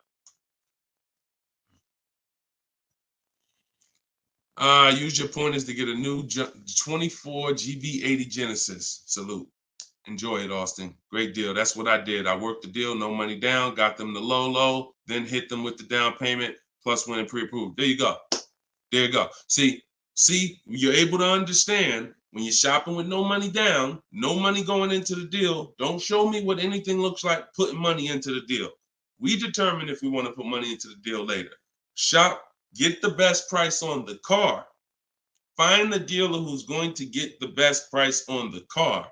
Then we'll work out the finances. Then we'll work out the details. Most people go right to the, all right, what's the monthly payment? All right, what should it, how much should a brand new GB80 be? Depends on who you buy it from. Depends on what they sell it to you for. First things first, we got to find a dealer that's going to sell us the car for the lowest price. Good job, Austin. Congratulations, man. GV80 is a nice vehicle. Enjoy it. How much should CPO normally charge? How much should certified pre-owned normally be charged for Genesis G70? You haven't seen enough of them. So if I'm looking at a used, so example, I got a 2020 Infinity truck that I got year and a half ago. If I went in wondering how much it should cost without knowing, then the market's going to tell me. Now our goal is to get below market deals. So whenever we're getting below market deals, we are always we need to know what the market is first. You can't get below market deals if you don't know what the market is. So when we're getting offers on new cars, it's easy because we can see what the market is with all the offers we get. We get 5 offers, we get 7 offers, we can see what the market is. And we can see the low side of the market, we can see the high side. You got to do the same thing with used cars. And you go on every marketplace, we use 8 of them. We use cars.com, Driveway, Carvana, CarMax. Some people say, oh, CarMax is, if they're, listen, I don't care if CarMax is overpriced 90% of the time. The 10% of the time that they're not, they're going to be in the runnings. You know, it's like Best Buy. I know Best Buy is going to be overpriced for electronics 90% of the time. But when I needed to get an iPad for my wife, Best Buy had the best price. So if these people need to be in the runnings or you're going to overlook some savings. So yeah, we'll look at, CarMax, Driveway, Carvana, Carfax.com, Cars.com, Auto Trader, Car Gurus, eBay Motors. So we're looking everywhere there used cars. And then we're going to look and we're going to sort by lowest price to highest price to see where the low side of the market is.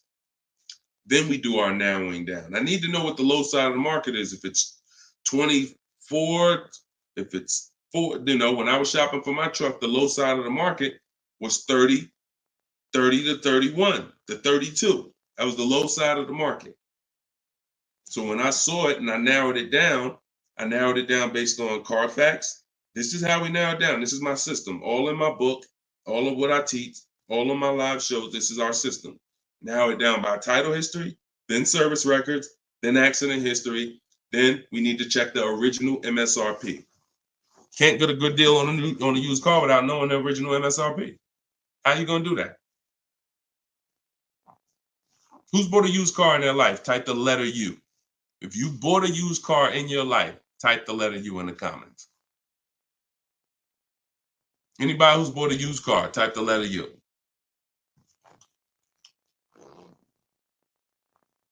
Okay, Cash, I see you. Andre and TikTok, I see you. Okay, Cash, all right. King of Rap, I see you. Okay, if anybody bought a used car, okay. How you get a good deal without knowing what the car was originally? I gotta tell you, I'm the bad news first person. I can lead you to the good news. I gotta tell you the bad news first though. Think about that. How am I buying something used knowing how much I'm saving without knowing the original price of the item? 2 reasons. 1, I need to know the original price to know what real discount I'm getting. 2, I need to know what's in the car. So when I narrowed it down to I had 4 Infinities that I had narrowed it down to. They were all white. They were all asking between like 31 and 32, similar price range. This is where we get in trouble at. I pulled the original window stickers of the cars. I see that one of them brand new was 46. One of them was 48. One of them was 52. And the one I got was 54.5, brand new. So I'm able to see the discount percentage. In my book, I call this the true value percentage. This is all that matters when it comes to price. And once you do the check and make sure it's a good car, title history, service records, accident history. Okay, now it's time to get to the money. I need to know what the car was originally. I know 54,000. This one I paid 31.8 for. I got a 42% discount. Now, if I would have took the one that was $1,000 less on the asking price, because I didn't know how to do this. Now I didn't know that one was only 48,000 brand new. So it's a smaller discount. It's probably only saving me 30 something percent. The one I got was 42%. Forget what the dealer's asking. The dealer was asking $1,000 more than the other ones I was looking at. But once I saw what the original price of the car was, I knew that that was the best value because you got the most expensive car brand new. Why would I take a car that has less equipment because they're charging $1,000 less for it? But it has 7,000 less equipment in it, 7,000 less features in it. It's the little things, y'all. It's not the big thing. It's the little things that you're missing. And this is what we do. This is why I'm here. And for those who are willing to listen, we teach you how to do it the right way. These things you haven't been taught to do. And once you hear it, you're like, dang, that makes sense, right? How the heck? Why wouldn't I want to know what the new price was? Don't even know what equipment's in the car. I knew the day I got the car, it was an edition 30. I saw the original window sticker, remote start, all these features, backup cameras all around, black mirrors. I saw all of that because I got the original window sticker. These are the things you must do. And the last thing we do is we verify there's no bogus fees before we go to the dealer. Because some people will be in the lowest prices online, but they have no intention to sell the car for that price.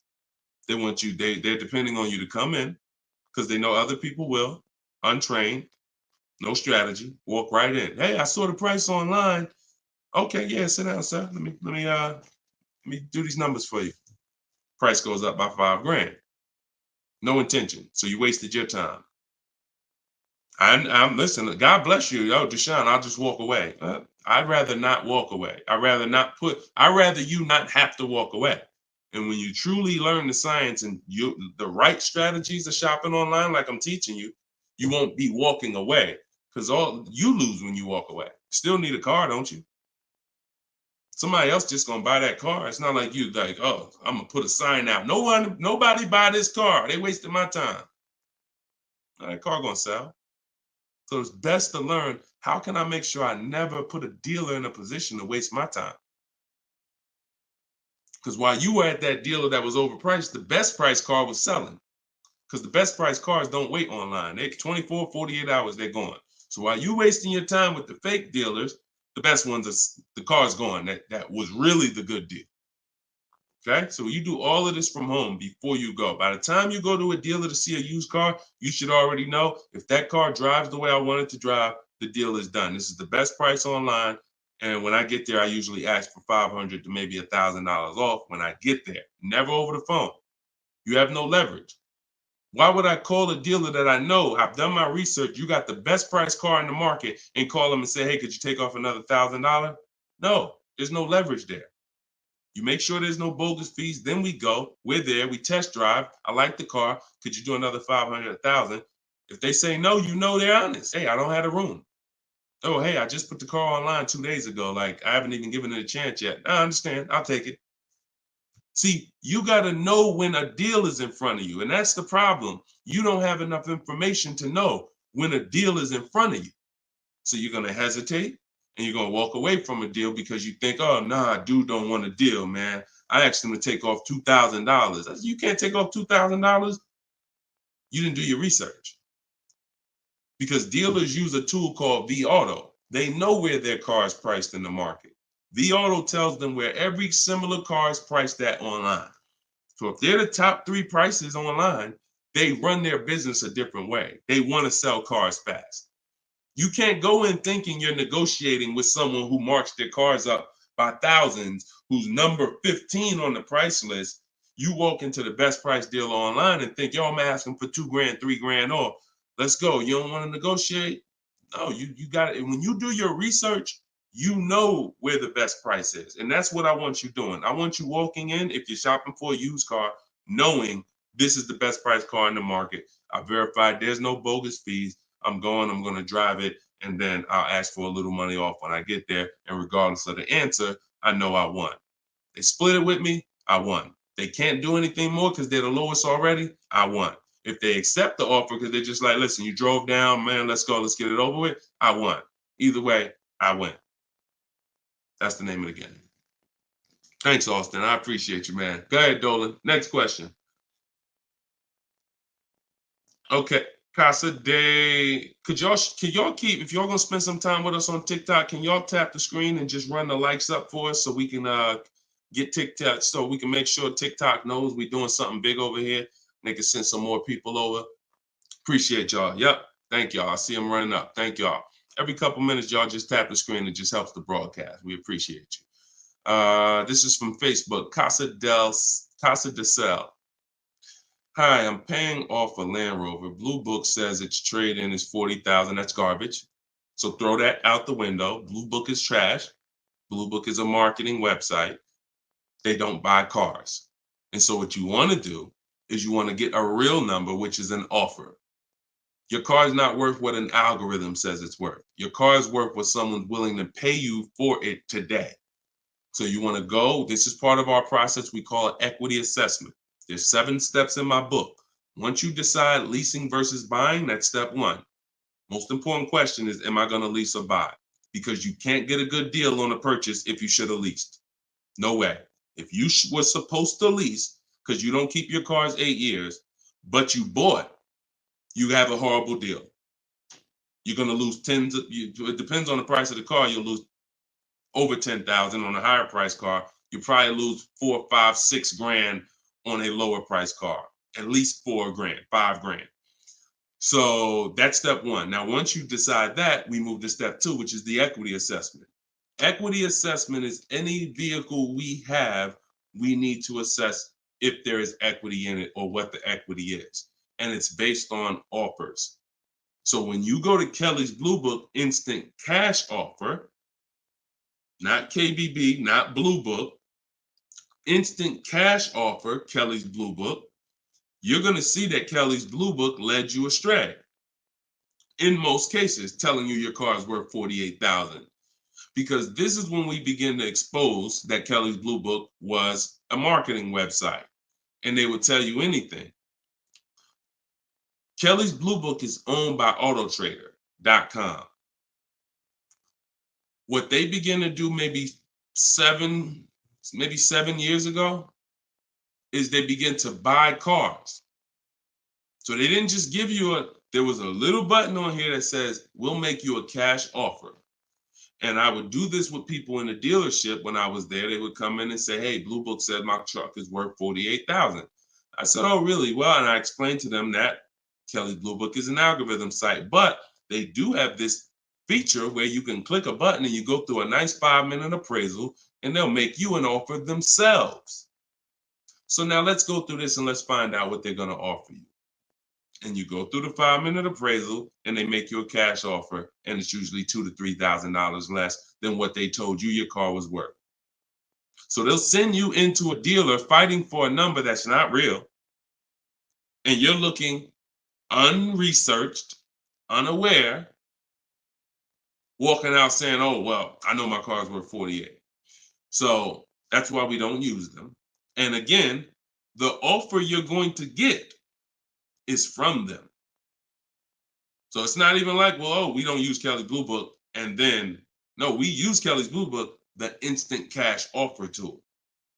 And you're going to use that. You're going to use CarMax. You're going to use Carvana. You're going to use Driveway. You're going to use AutoNation, Sell My Car. And you're going to use Car Guru, Sell My Car. And this will take you about 20 to 25 minutes. You're going to get 6 offers because everything we do is a bid. And then you'll know what your car is really worth.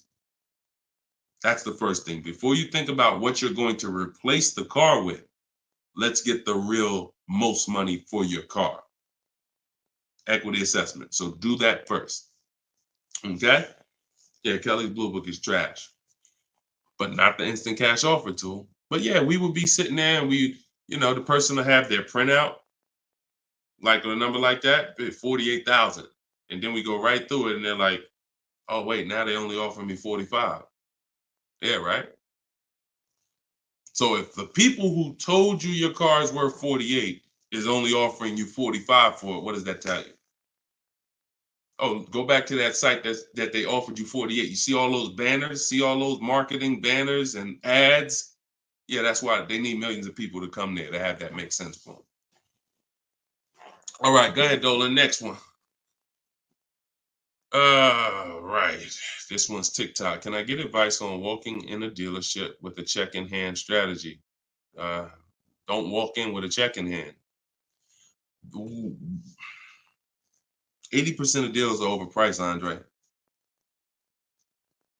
You can walk in with a check in your hand. If you get somebody who's really good, they're going to take the check. And that's the mission. Get that check out of your hand into our bank account. And if you're dealing with an 80% dealer, you lost. See, again, I'm giving you boundaries so that you can understand. If you break the boundaries, if you choose to go over the boundaries, that's fine. But I've been doing this for a very long time, and everybody that knows me, everyone that's close to me, be it here in New Jersey or be it in my group, they know that I'm the person who helps you save the money on cars. I would put my money against anybody that I'll get a better deal than you. Now, if you're shopping, I wouldn't put my money against any of my people who learn from me. Anybody that learns from me, I wouldn't bet that I could get a better deal than them. If we got the same time frame, we're gonna get about the same deal. But somebody who has no strategy, just shopping, going into dealers, I'll put any amount of money. I bet you $1,000 today that I get a better deal than you without even leaving my house. So I want you to be in that position because you don't know who you're dealing with. If you're in an 80% dealer, they knock off $3,000 for you, $5,000. You think you won? Look,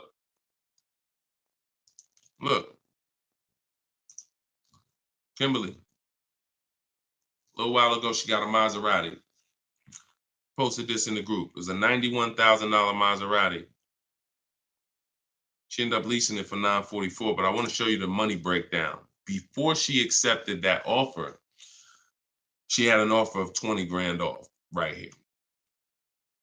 So she had an offer on an 86. So pay attention to this. $86,000 vehicle, they were taking 20 grand off for her. 20,700 to be exact. She ended up going and getting a $91,000 vehicle for $944 a month. So even a better deal. So she ended up saving more than 20 grand, more than 21 grand. Why is this so important? Because if she would have went in and got excited, she'd have walked into a dealer, walked in, and somebody would have said, all right, listen, I know you're serious. Today only, I'll knock 10 grand off for you. 10 grand. She probably never heard that in her life. $10,000 you're going to take off the price of the car. Yeah, I knocked 10 grand off. All right. Somebody who's not educated, someone who's not researched, rather, someone with no strategy. Let's go. Let's sign that. And telling our friends, you know, they took 10,000 off from me. Until we get 5 to 7 offers, we don't know what the best number is. She wouldn't have saved over 21,000 on her brand new Maserati.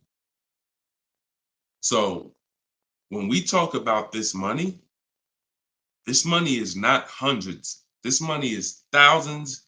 Some of you, if you're buying luxury cars, tens of thousands, 5-figure deals that you are going to just leave on the table. Going in, that's some 1990 joint.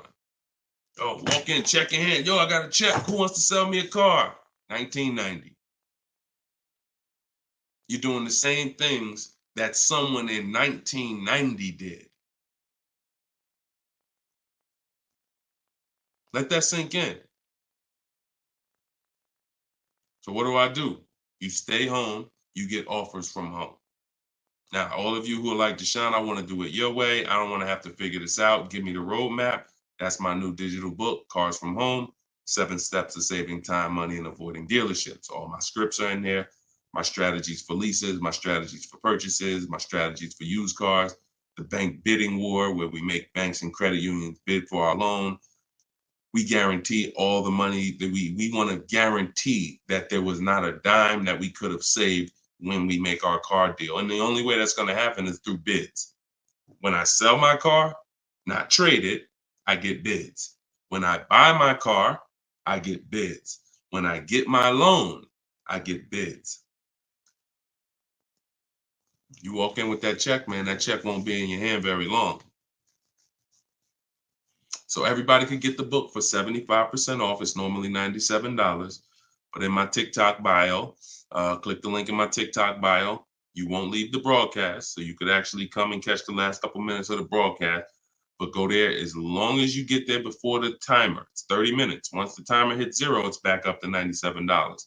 And if you're on Facebook or if you're on YouTube, we got a link in the comments section for you. If you're watching us on a television, then you can use your camera and you can scan the QR code and it'll take you there. Get your book for 75% off, and you'll have these strategies for the rest of your life.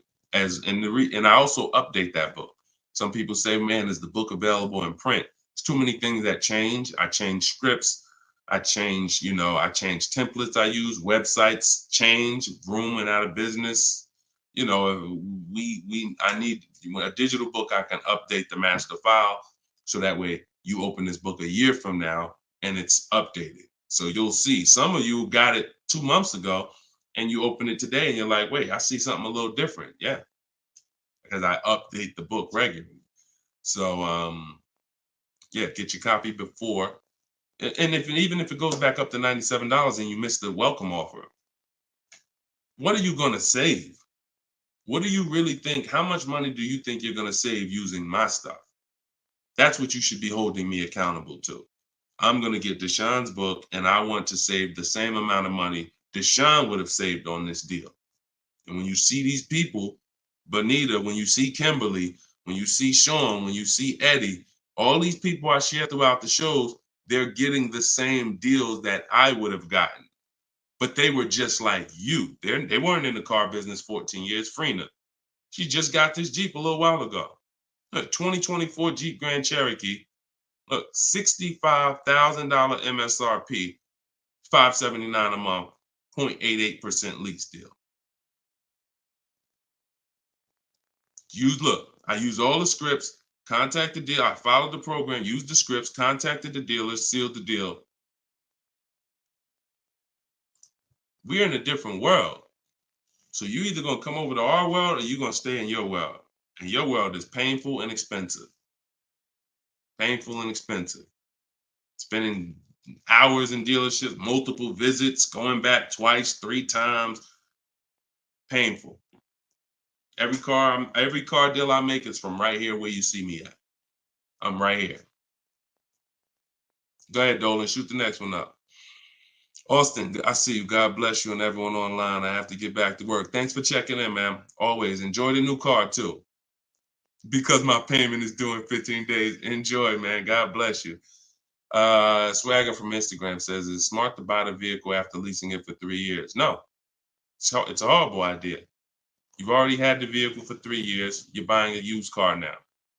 So leasing and purchasing is an entirely different philosophy. When we lease, we're getting great lease deals. We're driving vehicles for pennies on the dollar compared to people who purchase them. All those lease deals. You saw Frina, that same $65,000 vehicle is $1,100 a month. Someone is out there paying, unless they put up a ton of money down, they are out there with that same Jeep that Frina just picked up and they're paying $1,000 plus a month for it. She's paying $579.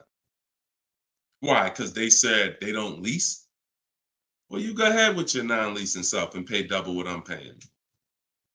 Now, if you're keeping the vehicle forever, 8, 10, 12 years, in my book, I created the 8-year rule. The 8-year rule is when you begin to win as a purchaser, because that's when the depreciation is going to cool off and make sense. You can get some of this money back because the person who's leasing is killing you in terms of the money that's not coming out of their household compared to yours. They're killing you. So you now need to try to catch up one day.